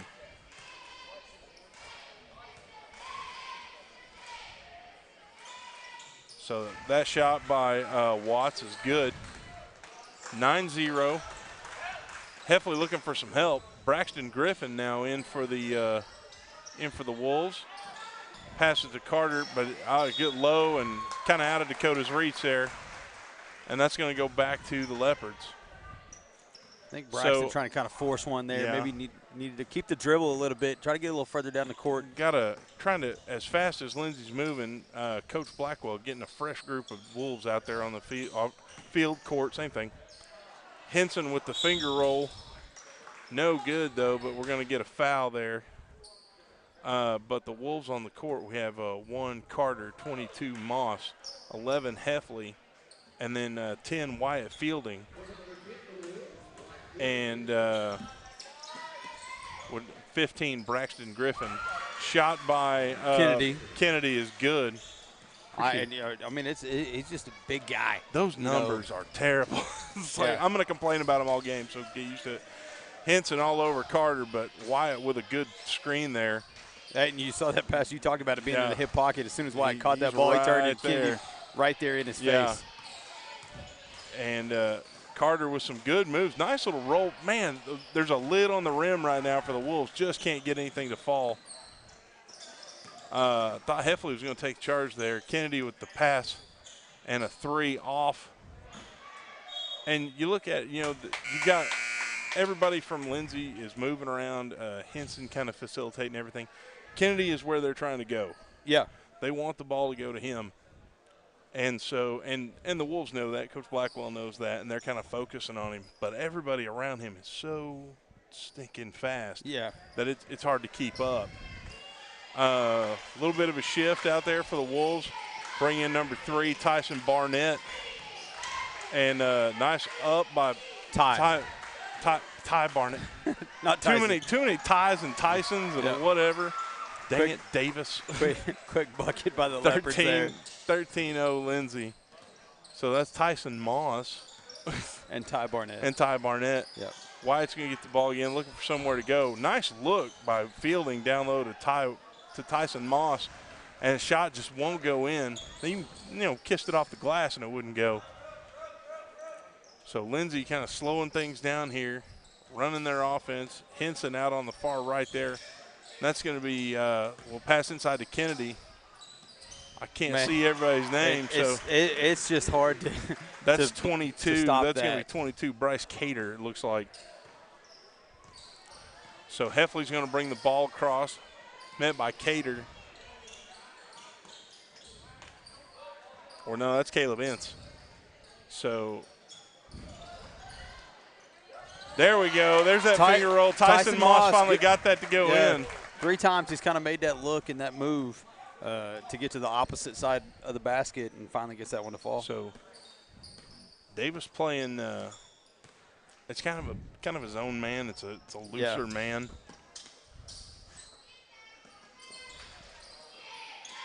Lindsay moving the ball around. Heffley out there, out to Kennedy. Kennedy to Ince. Ince to, well, it's back out to Kennedy now. Kennedy with the pass was kind of a, it was kind of a junk finger roll is what that was. It didn't go in. Just kind of trying to toss it up. Moss is kind of taking everything upon himself, moving the ball around way out there to Dalton Heffley. He likes to shoot from about 5 feet from the three-point line, and he's fairly accurate from there too. So Wyatt, near a rebound there by Wyatt. Want to see Wyatt maybe take a step out further away from the rim. Maybe got a little too far underneath and not able to bring that rebound down. Mitchell Henson with a kind of a fadeaway there. Whoa. I didn't realize that quarter had gone by that quickly. Kennedy with the kind of desperation shot. And at the end of the first quarter, the Lindsay Leopards lead the Davis Wolves 15-2. Yeah, they're jumping out fast. Really, you can obviously see their entire offense is built around Kennedy. Getting that ball through him somewhere. I think he's touched the ball on just about every possession as far as, and I don't mean just touched it. It typically he's had an impact on it. Impact on the play, be it an assist or taking the shot or whatever. It's always kind of seemed to gone through him. He's one you got to watch because the refs weren't out here earlier during the warm-ups. He's popping the rim. Yeah. And he came out. The refs came out. And you heard one whistle and you're like, oh, can't do that. Yeah. He's going to try. Oh, I think so. He's going to try. So if he gets a chance, I think absolutely he's going to try to dunk it. In college basketball, it's not so much a thing, and in pro, it's not a big deal at all. In high school, somebody dunks on you, you take that personally. And so you see a kid that can do it because, these kids still developing. You get a senior in high school is way different than like a freshman in college even. Oh, yeah. So you get a kid like that can do that in high school basketball. Everybody's like, watch that kid. Watch that kid. You'd think he's a world beater no matter what he can do, just because of that fact. So don't think the Wolves aren't looking for it. But now Kennedy on the bench right now. Taking a breather. So, yeah. So we got a different set of Leopards. That means a different set of black numbers to try to read on black jerseys. So Heffley directing traffic there. Gets it to Parker. Parker's going to drive in. Oh. Nice move there by Barnett. Good Barnett, good. It's kind of like watching Ty on the football field. Everything is moving all at once. It's just everywhere. So pass over to I can't even tell who's who, but we're going to have a travel. Notice the Lindsay players kind of wear their emotions out there on their sleeve, and that will bite you eventually if you don't keep it. We saw that in the girls' game. Yeah. And I think refs are probably going to try to get a pretty quick leash on that in this boys' game. So Parker to Fielding. Wyatt looking for somewhere to go, gets it to Heffley. And they're putting a body on Wyatt, looking down low, and just couldn't get his hands on it. I think it was actually pushed out of his hands there by Lindsay, so he'll stay with Davis. It didn't look like it, but okay. I'll believe you, Bobby. Well, their coach obviously didn't believe it either, but yeah. Little lob up there to Wyatt. Wyatt catches a shot to the face. One thing, and watching, as Davis takes third in the Velma tournament over the weekend, and Fielding had a great showing. A lot of good defensive plays there at that tournament. What I understand, about 10 blocks in the 3 games. Wow. Real close to a double-double one game. Was 1 rebound short of the double-double. So. And just a sophomore. Yeah, I think that's the thing that a lot of people need. If you're at home watching or you're here in the stands, I want you to understand about this team. Both the boys and the girls teams are extremely young. So that's the sound I like to hear right now. It was getting hot. Get the air conditioner kicking on. Thank you, Mr. Mooring. Yeah, we appreciate you. Nice pick by Spencer Clinton. Jake Parker getting loose there. And Ty Barnett tried to get that inside to Spencer. We're going to get a foul on Lindsay. 4th team foul for Lindsay. So actually in the foul category, we're pretty tight. Carter and Moss are going to come off the bench for Heffley and Parker.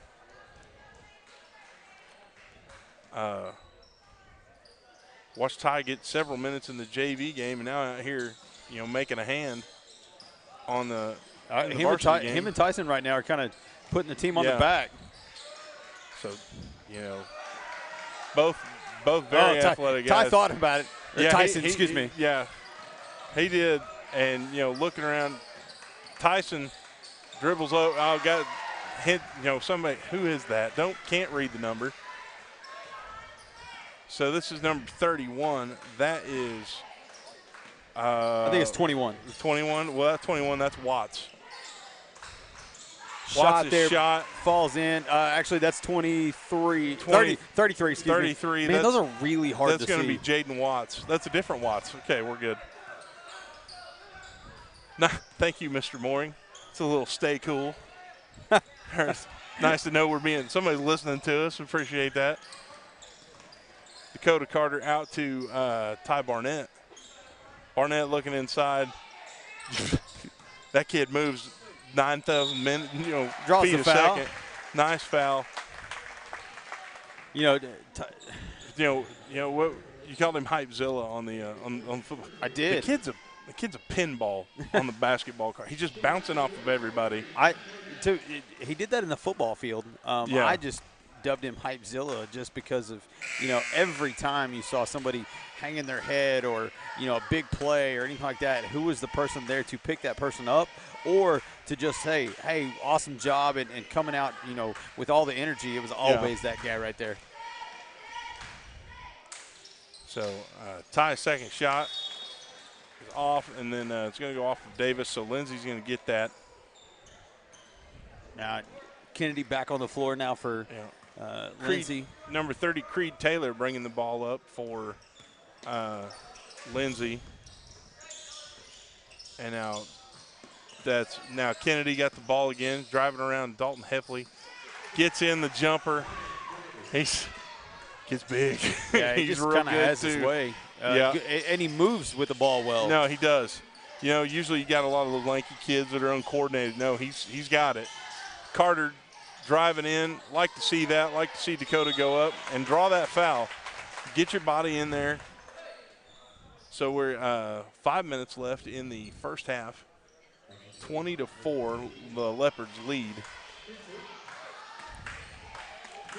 It's not that Davis hadn't got some looks or some good-looking shots. It's just it won't seem to go in. Nothing seems to be falling. So looks like we got the starting 5 for Lindsay back out on the floor.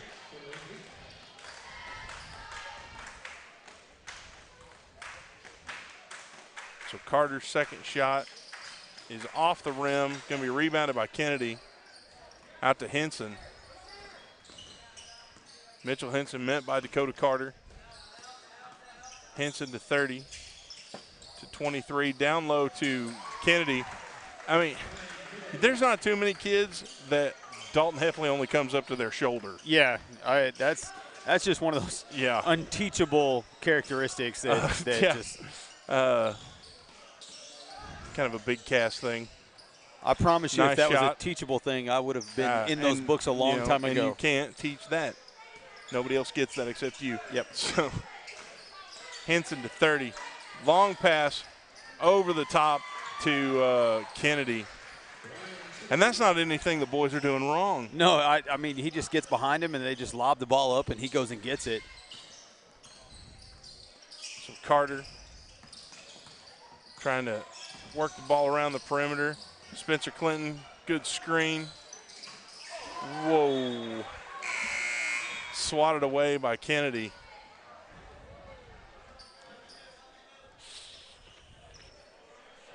Wyatt Fielding going to come on, and you see Coach trying to get the big bodies out there. Yeah, Spencer and Wyatt at the same time. You don't usually see that a whole lot, and that pass wasn't the best, I don't think. Wyatt couldn't get his hands on it. Henson bringing the ball across, and they're looking down low. They're trying to get it in. Henson with the long shot, rebounded by Wyatt Fielding. Good rebound. And that's going to be their answer. Different kind of a big guy, but Coach Blackwell going to take a timeout. Wyatt's going to put the body on him. Yep. I mean, that's the plan. So Coach Blackwell with the timeout there. 3:30 left in the first half. The Lindsay Leopards lead 24-5. We just can't get buckets to fall. No, they're not falling. That's one thing. Don't get me wrong. I'm not trying to say that Lindsay's not good. They're really good. Their defense is really good, and part of the problem of us not getting good shots is because their defense is so good. However, when we're getting shots up there, they're just not falling. Right. And that makes the score look a lot worse than it probably should be.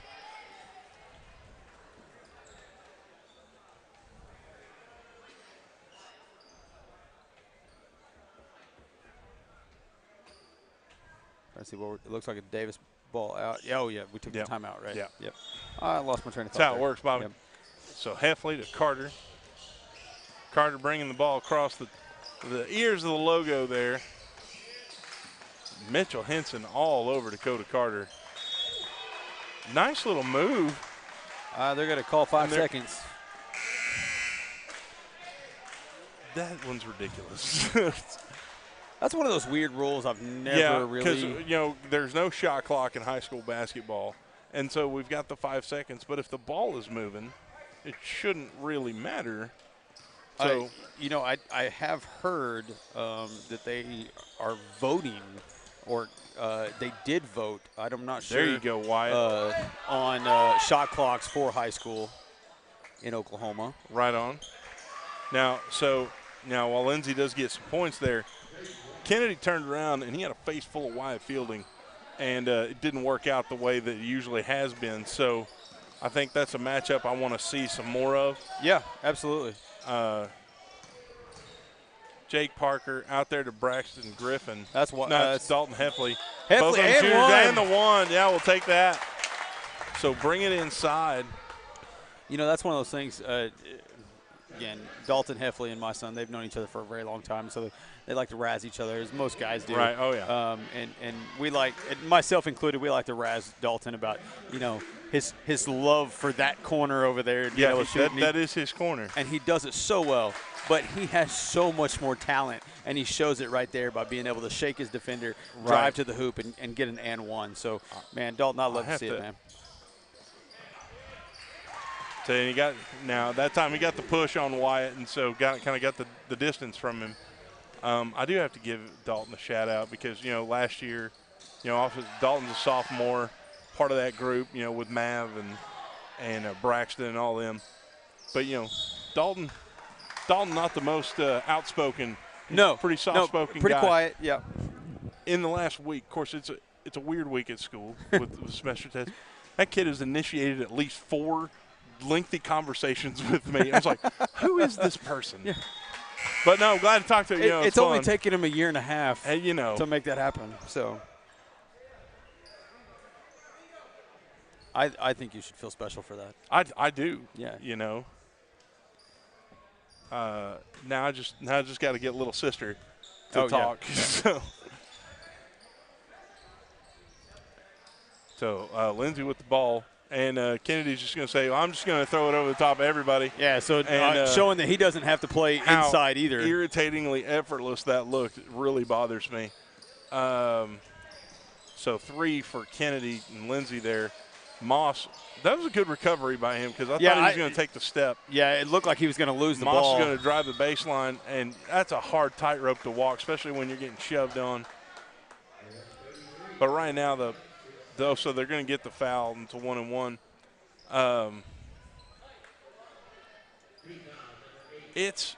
Having played for a very small school that only had about 7 people on a basketball team, this is a hard thing to keep doing when the score is like that. Yep.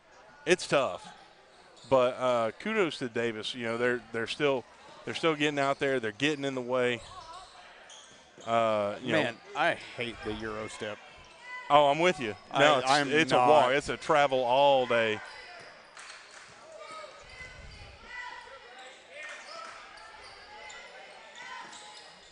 Kennedy passed down to Henson. Henson with the shots long and bobbled around there. Going to be rebounded again by Lindsay. Over to Henson. Henson down low to Kennedy. Kennedy snaps it back out there to, that's number 21. That's going to be Bryson Watts.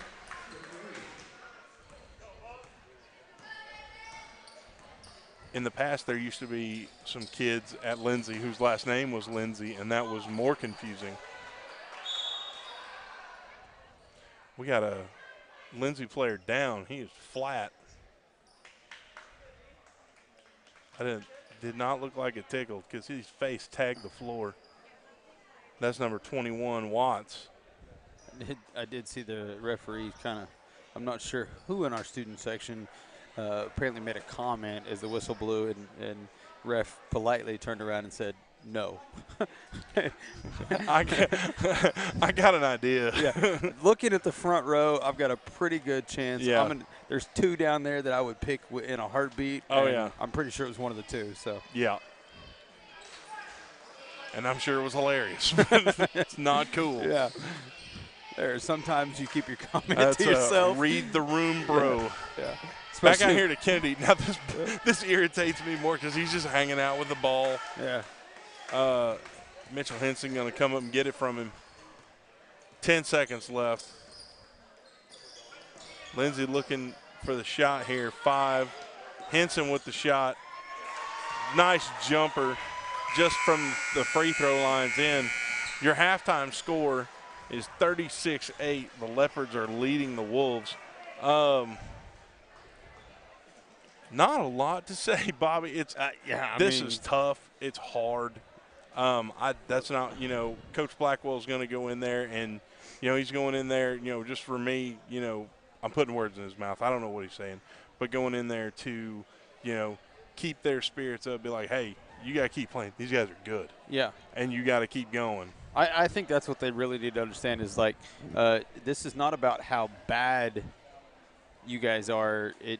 It's how good Lindsay is. And we're just not getting shots to fall. They've been effective, yeah. So that's one thing I think our boys need to keep understanding is, man, they're good. Yeah. And their shots are falling. That Kennedy kid has showed he can play good. anywhere on the court with ease and not really having to try real hard at it. So with that being said, we're also going to take a quick break. And we're going to thank our sponsors. We appreciate all that you do for us, Absolutely. media. Thanks for everybody that's watching. I haven't got to look at the number in a bit. It was around 40 earlier. Okay. So we appreciate that. And we'll be back here in just a little bit for the second half of the boys' game. Call us first. For loans.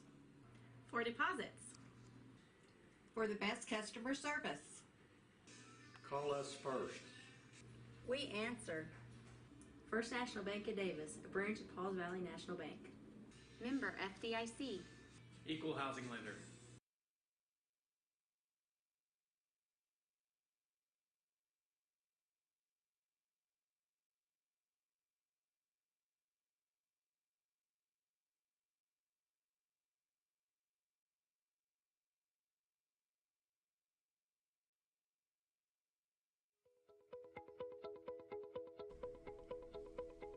Sooners Pharmacy provides a variety of healthcare services, including e-prescriptions and other delivery services. Sooners Pharmacy is located on 705 East Main Street inside of Sooner Foods. It is also handicap accessible.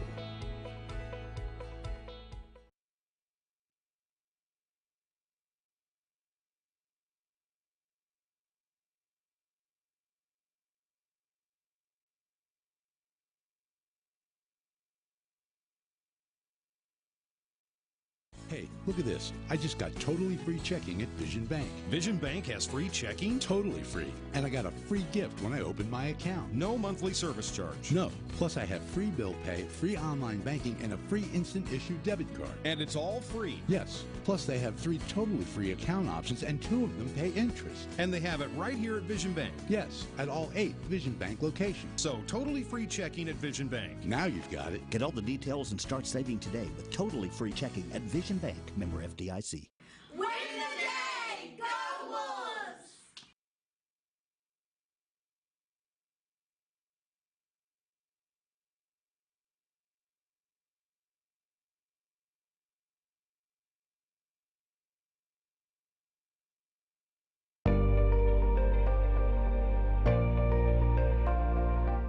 Here at Hilltop Animal Health Center, our doors are always open for your animals. From your friendly pets to your large livestock, we are always happy to help. For more information, give us a call at 580-622-4088 or stop by and visit us at 5115 State Highway 7 in between Davis and Sulphur.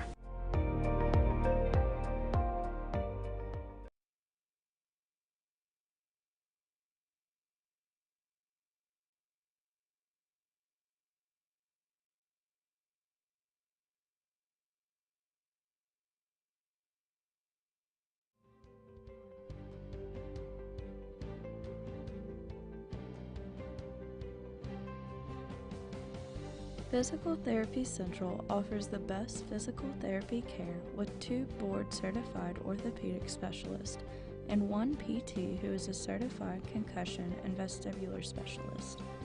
PT Central's friendly staff promise you a safe and inviting atmosphere while they work with you to get you back on your feet. Regardless of the injury, PT Central will have you moving and feeling better than ever. PT Central, serving Davis since 2011. Let us get you back to work, back to play, back to life.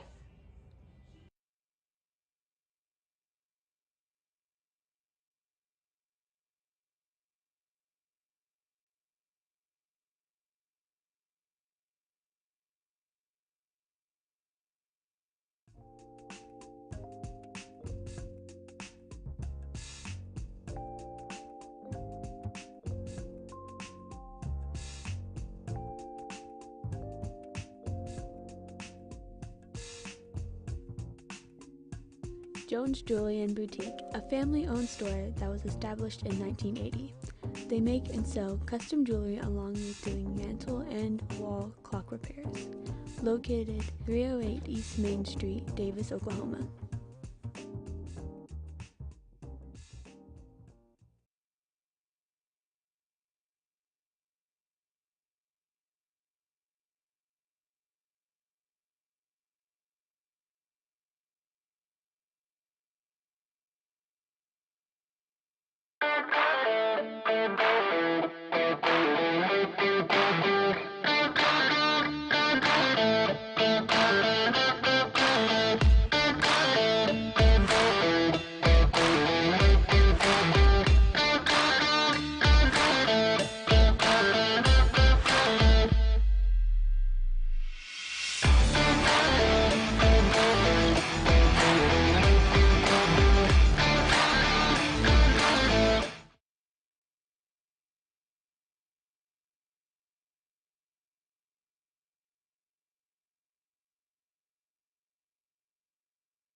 I joined the Army National Guard for multiple reasons. The first being which that I've always believed that the state of Oklahoma and the United States of America are truly exceptional on the world stage. So I wanted to do something to give back to the country and the state that's been so good to me. So one day I asked myself, if not me, who? And if not now, when? So it was at that point I decided to enlist. And the second reason being, getting my education has always been very important to me. So after doing some studying, I found the Army National Guard's college benefits were far more competitive than anything else out there. So after graduating from the University of Oklahoma, I was able to leave my college career basically debt-free. Now that I work in recruiting, I get to see people's lives change for the better by the Army National Guard on a daily basis. And people enlist for different reasons. It could be the competitive college benefits we offer, it could be a part-time paycheck, the job training we offer, or even healthcare. But regardless of why someone enlists, the fact still remains that their part-time military service has served as a stepping stone to propel their future.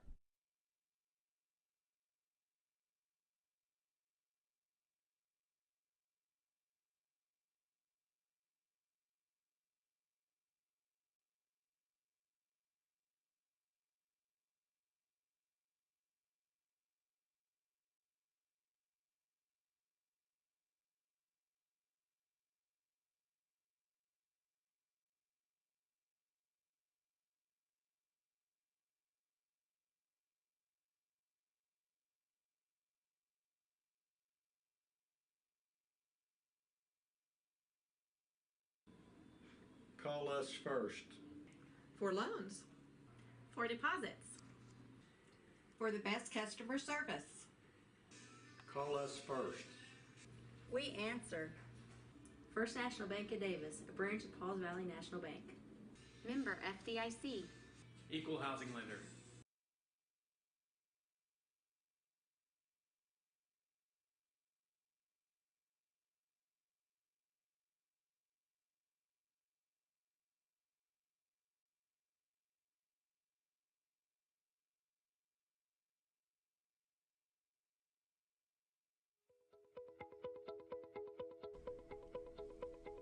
Sooners Pharmacy provides a variety of healthcare services, including e-prescriptions and other delivery services. Sooners Pharmacy is located on 705 East Main Street inside of Sooner Foods. It is also handicap accessible.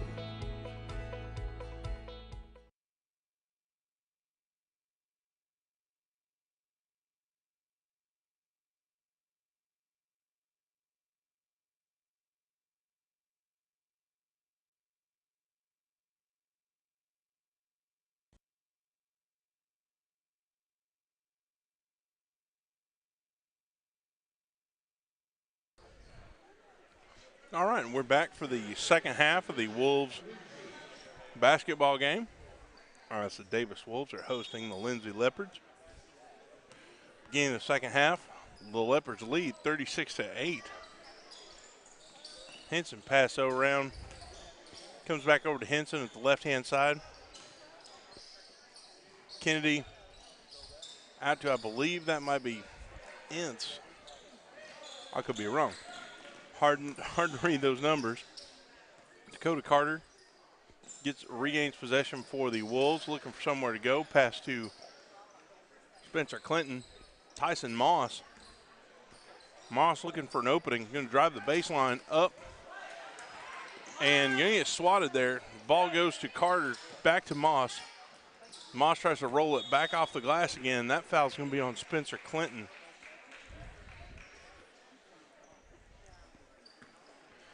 For an over the back. That's Spencer's third, so number 10, Wyatt Fielding, is going to come back on for the Wolves. Mitchell Henson bringing the ball down for the Leopards. Pass to Kennedy. Kennedy up top, back over to Henson. Henson with the pass down low. Moss had a hand in his face, didn't matter. Jumper goes in. 38-8, Leopards. Carter pass across to Jake Parker. Parker looking for somewhere to go, passes to Heffley. Heffley to Moss. Moss, everybody's kind of grouped up looking for somewhere to go. Got to get rid of the ball. Drives the lane, and Moss is going to lose possession of the ball. It's going to be Lindsay ball.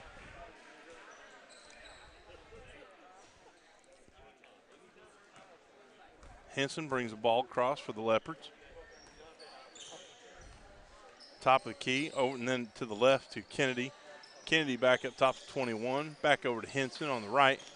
Tries to get a bounce pass in. It's going to be deflected by number 10, Wyatt Fielding.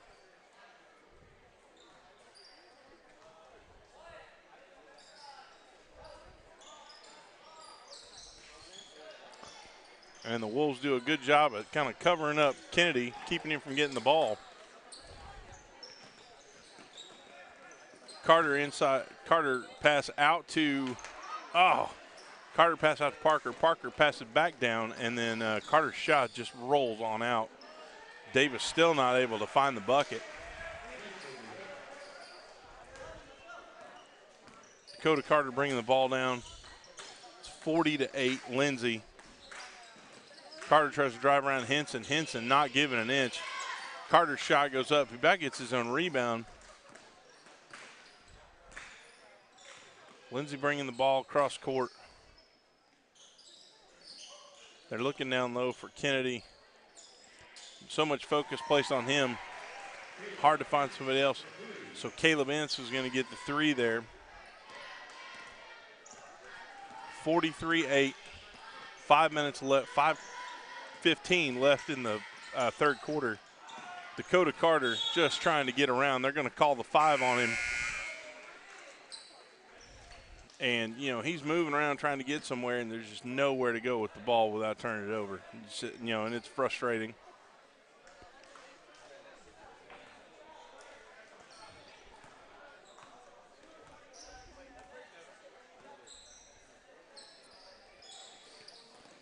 So pass to Ince. Comes around the top. Pass to Henson.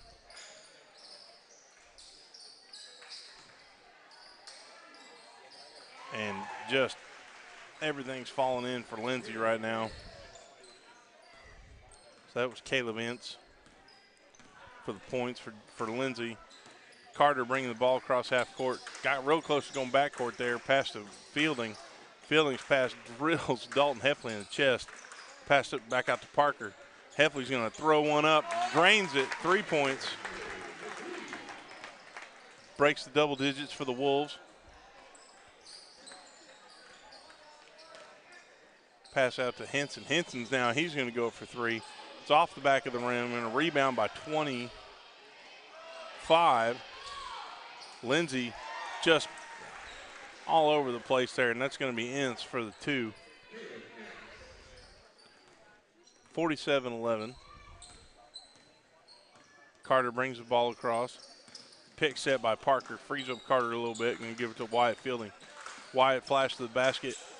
Dalton Heffley, short pass, didn't make it across court. Picked off by Lindsay. Henson. And Lindsay going to take a 30-second timeout. And a couple new Wolves coming out on the court. Looks like number 15, Braxton Griffin, and number 3, Ty Barnett.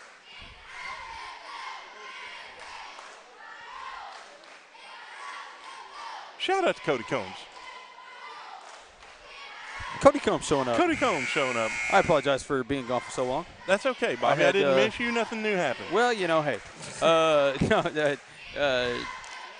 Lindsay Radio over here doing a broadcast. It's KBLP. KBLP. Thank you there for that one. I used to listen to them a lot. They played Jolene 4 times a day. All right. The owner of KBLP was just standing back here talking to me, asking some questions and things. Super nice guy. So if you're ever over in the Lindsay area, be sure to check out KBLP Radio. I do not remember the call numbers, the signal numbers, but we listened to them every day when I worked at a print shop there in town. Okay. Oh, yeah, that print shop. Yep. That's okay. It was a good radio station. I'll talk about that here in a second because I actually do something pretty unique with the school. Number 22 there with the shot. Rebound by Fielding. Gives it to Tyson Moss. Moss going to bring the ball. Got a whole new group of Leopards out there. Be a little surprised if we see those starters again for right now. Moss to Fielding. fielding. This is the most I've seen Wyatt dribble. I was going to say that's something was weird. It's showing a little bit of talent there. Got some handles. To Moss. Moss looking inside, and he throws it off of the foot. So one thing KBLP does every year for the seniors is near the end of the school year, the seniors go up in shifts to the radio station, and they get on. They do like shout outs and different things. No kidding. And they read stuff off of this about the seniors and stuff. It's pretty interesting. It's actually pretty cool tradition they have there in Lindsay. I actually want to do something kind of like that at Davis on Wolf Media with the graduating seniors, close to graduation. If anybody's ever seen Mean Tweets. Oh, yeah. I think that would be hilarious. Yeah. Oh, that would be great. Nice little pass by Parker. Knew he wasn't going to be able to get the shot around. There, Wyatt with the jumper. Nice shot by Wyatt fielding. Wyatt showing the skills here. Wow, that was some distance. I think he learned that from his dad. Yeah, 100%. That was 100% taught by Chad Fielding. Yep. I saw that. I saw that. There. Hey, we made somebody happy. I've seen those moves before. Lindsay with the bucket back on the other end. Oh. Lindsay with the steal there. I'm not getting my phone back out to try to see these numbers anymore. So. Pass over the top, and looks like we're going to get the foul. They're going to call the foul on the floor by number 3, Ty Barnett. Bobby having a little coaching moment over here. I don't agree with the call. I agree with that. I agree with you not agreeing with the call. And when you put the ball up and then come back down with said ball, that is a travel. But yeah, there's that air conditioning again. Thank you again, Mr. Mooring. Appreciate you. He said stay cool. Yeah, so. I liked it. As much as we want to stay cool, we want to see the Wolves get hot here late in this game. Yeah, that would be awesome. Spencer getting hold of the ball, throwing some bows. I like it. I do like it. I think that's one of those things you got to be careful of, especially in an intense game. This game not as intense as the girls' game was. No. But I definitely like seeing the being physical, coming down with those rebounds because you don't want to give up the jump ball. Spencer, long pass. Look out, bunch of Davis moms had to hit the deck there. Not sure. Maybe I can see who that was down there. Not quite sure. Not sure. So Lindsay moving the ball around the perimeter. 24 over to 30. 30's going to pass down low to number 10. Good defense there by Ty. Good defense. Wyatt with the rebound. Dalton Heffley bringing the ball across for the Wolves. Oh, nice pickup by Braxton. And that's going to be Ty Barnett going in there. He'll get the foul. We'll take that. Given, with we've seen, Ty for what is his 3rd year, so he's a junior. Yep. So for 3 years. And mostly on the football field is what we're familiar with Ty. Those ankles make me nervous. And to see him bouncing through there, I'm like, oh. And nothing against the current sport being played, but I'm a big baseball guy. Yeah. Ty, big part of the baseball team. Mm-hmm. Definitely want to see him stay healthy. Oh, yeah. He's part of that lockdown outfield. Nice. For the Davis Wolves baseball team. I didn't know we had a lockdown outfield. That's good to know. Not a bad crew out there. Solid, yeah. Yeah, not a bad crew out there. Likes me some baseball.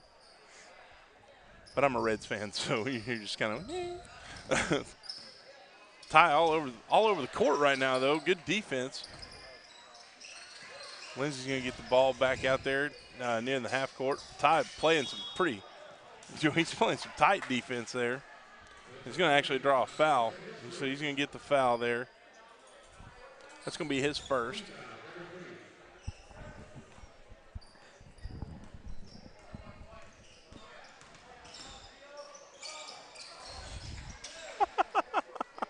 Yes, it is. Oh. We do not so.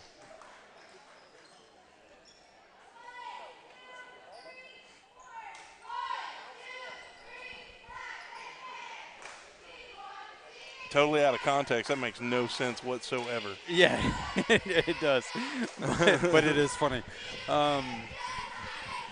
Man. So it's not that we don't have anything to talk about. It's hard to talk about it. Right now, here in the fourth quarter, already in the fourth quarter, this game moved back pretty quickly. Lindsay leads 49-14. And this is one thing that I want to see the boys. I want to see how they recover from this one. Yeah. Purcell, another good team coming to town Friday night. This one, boys had a rough year last year. Yeah. And they haven't had this blowout, like this yet this season. No.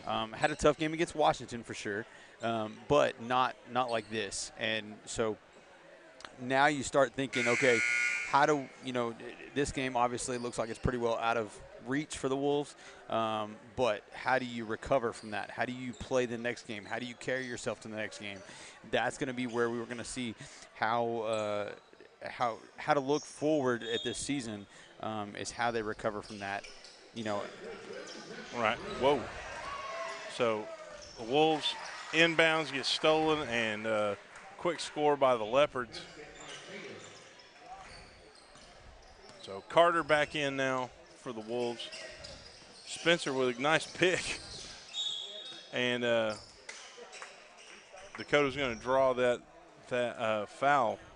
You saw Spencer come running out there to half court to put a body on somebody.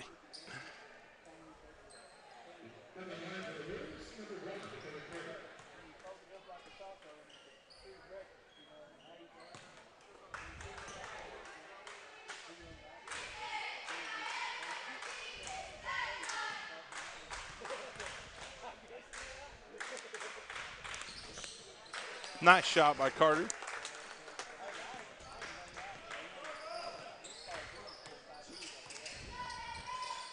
Pass over to 10 to 25. Down low to number 24. He's going to draw the foul from Tyson Moss. Tyson got up there. I did not realize that was Tyson until he came back down. I was impressed. Looks like Ty Barnett's about to come back in for the Wolves. That's, 24 does not exist. But I believe that's Tyson's second or third. It's the second then. A lot of twos. No, it's his first. So short shot is short, but it's going to go off on the Wolves. So Lindsay's going to retain possession.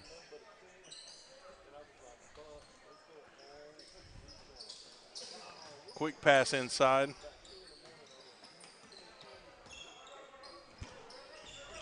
Clock continuing to tick away. 7:20 left in the game. Lindsay working the ball down low. Rebound by Dalton Heffley. Heffley to Carter. Snapping the pass over there. Spencer Clinton out to Ty Barnett, but Dalton little bouncing around a little bit. Carter's going to get that rebound. Good play. Oh, it ended up going out on himself. It was a good play. It just didn't work out. Kind of ricocheted off of him and back and hit Dakota while he was standing. And it's one of those things when it happens, you're like, dang it. So 30 up top, guarded closely by Dakota Carter. Spencer is covering 22. Spencer's going to come up with the ball, gives it to Dakota Carter. Carter to Parker. Parker down to Barnett. Oh, Ty's thought about it. I wish he would have pulled up. I kind of wanted to see it. Now he's got that guy in his face. He's going to drive the baseline. Pass out to Heffley. Man, it looked like Heffley was fixing to pull He was up like, from there. I'm going to do that. Now Carter's going to roll him. Nice shot. Just won't go in, but Spencer right there with the cleanup. Good to see that. That's my kind of basketball. Growing up as a kid, my favorite ball players were always so I was a Rodman fan because I like that kind of play, and I love the Admiral, big David Robinson guy. Yep, absolutely. So two polar opposite players. But Carter brings the ball across to Parker. Parker works the ball over to Heffley. Heffley with the long shots off the front of the rim. And now Lindsay's going to be bringing the ball back down after the rebound. 30 to 22. 10 up top, over to 23. And then it's going to be inside to 30.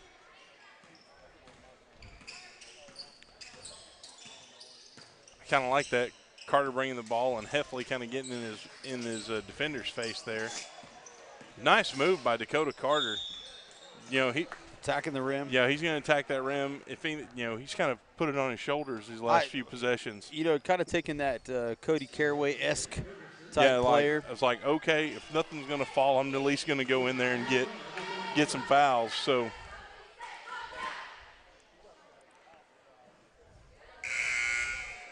Off the rim there. And here comes Wyatt Fielding coming in for Spencer Clinton.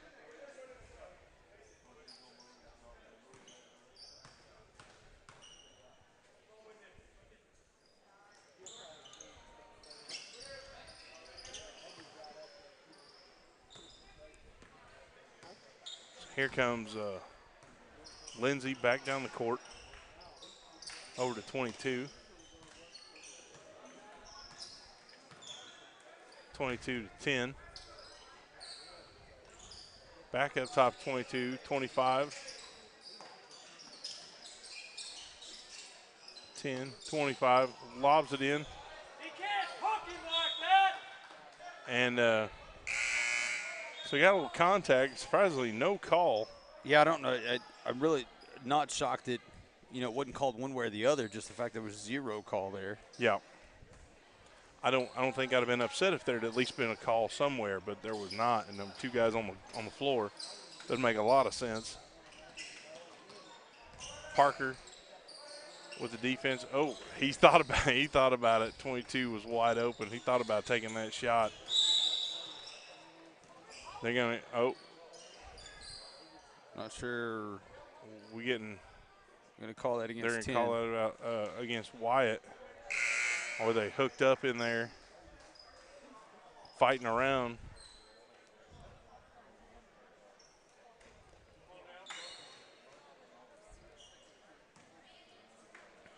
So I'm kind of looking up here at his dad. Yeah. Can you believe that? Yeah. No, Wyatt, we agree. No, we agree with you, buddy. Now he's on the seat. And again, I mean, the battle there between Wyatt and number 24 is pretty physical. Lots of fighting.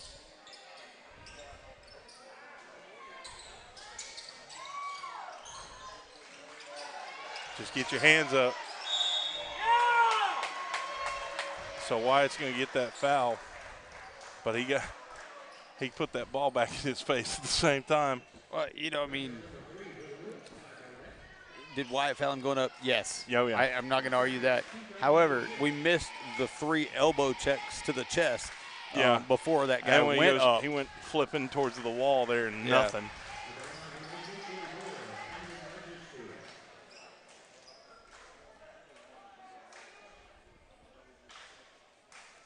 So got a Wolf coming in here. This is Ty Hillis.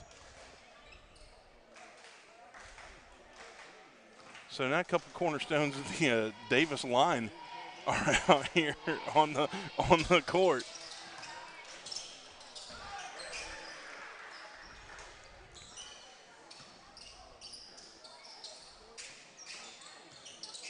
So I want to say, if it's me and I'm the coach, which I'm not a basketball coach, I'm telling Ty Hillis to get on somebody. Oh, yeah. I'm like, hey, don't hurt him, but don't let him move.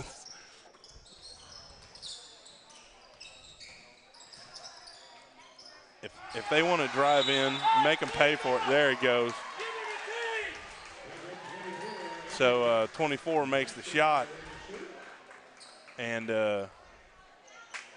gets called for a little lip. Shooting his mouth off some. He's going to get teed up.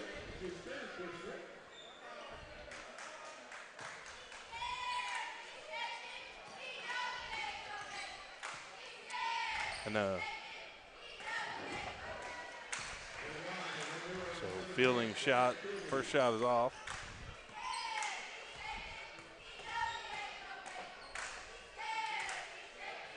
There you go.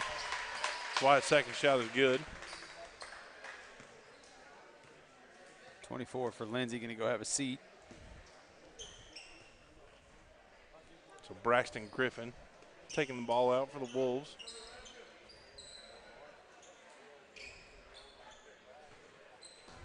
.312 left in the game.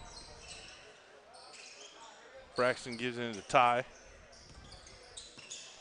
Ty brings the ball across to Wyatt. Wyatt's going to drive in a little bit, pass over to Ty. Ty with the head fake, pass to Braxton. Braxton down the corner to Jackson Bonner.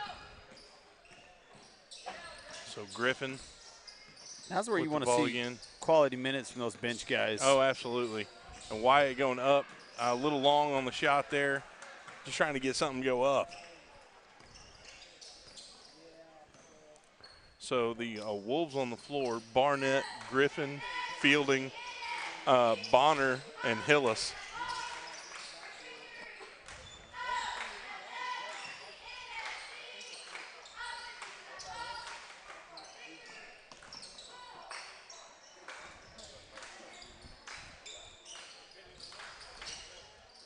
And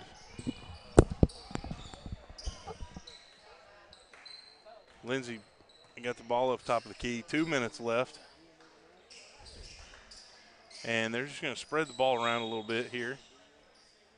Got a timeout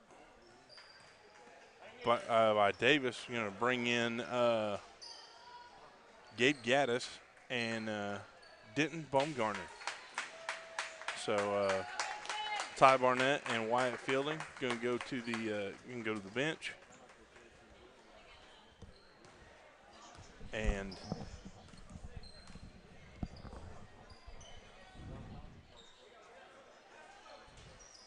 so got the whole team's in there right now. So Lindsay's passing around again. You got Gaddis, Baumgartner, Hillis, Bonner, and Griffin out on the floor for the Wolves. Lindsay just kind of burning the clock down, passing it around. As long as the ball's moving from one person to another, the 5-second rule does not count. And as long as you're not in the lane. So they're playing a little stall ball, just milking the clock down.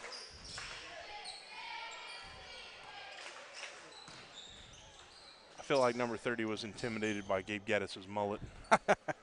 I shook him up a little bit. Quite possibly could have. It rippled a little in the air conditioning breeze and threw him off his game for a second.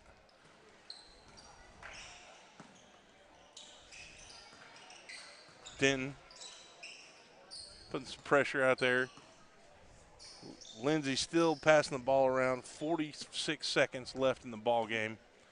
And they're just going to let the clock burn out. Gabe's going to come out, pressure him a little bit, try to drive him inside.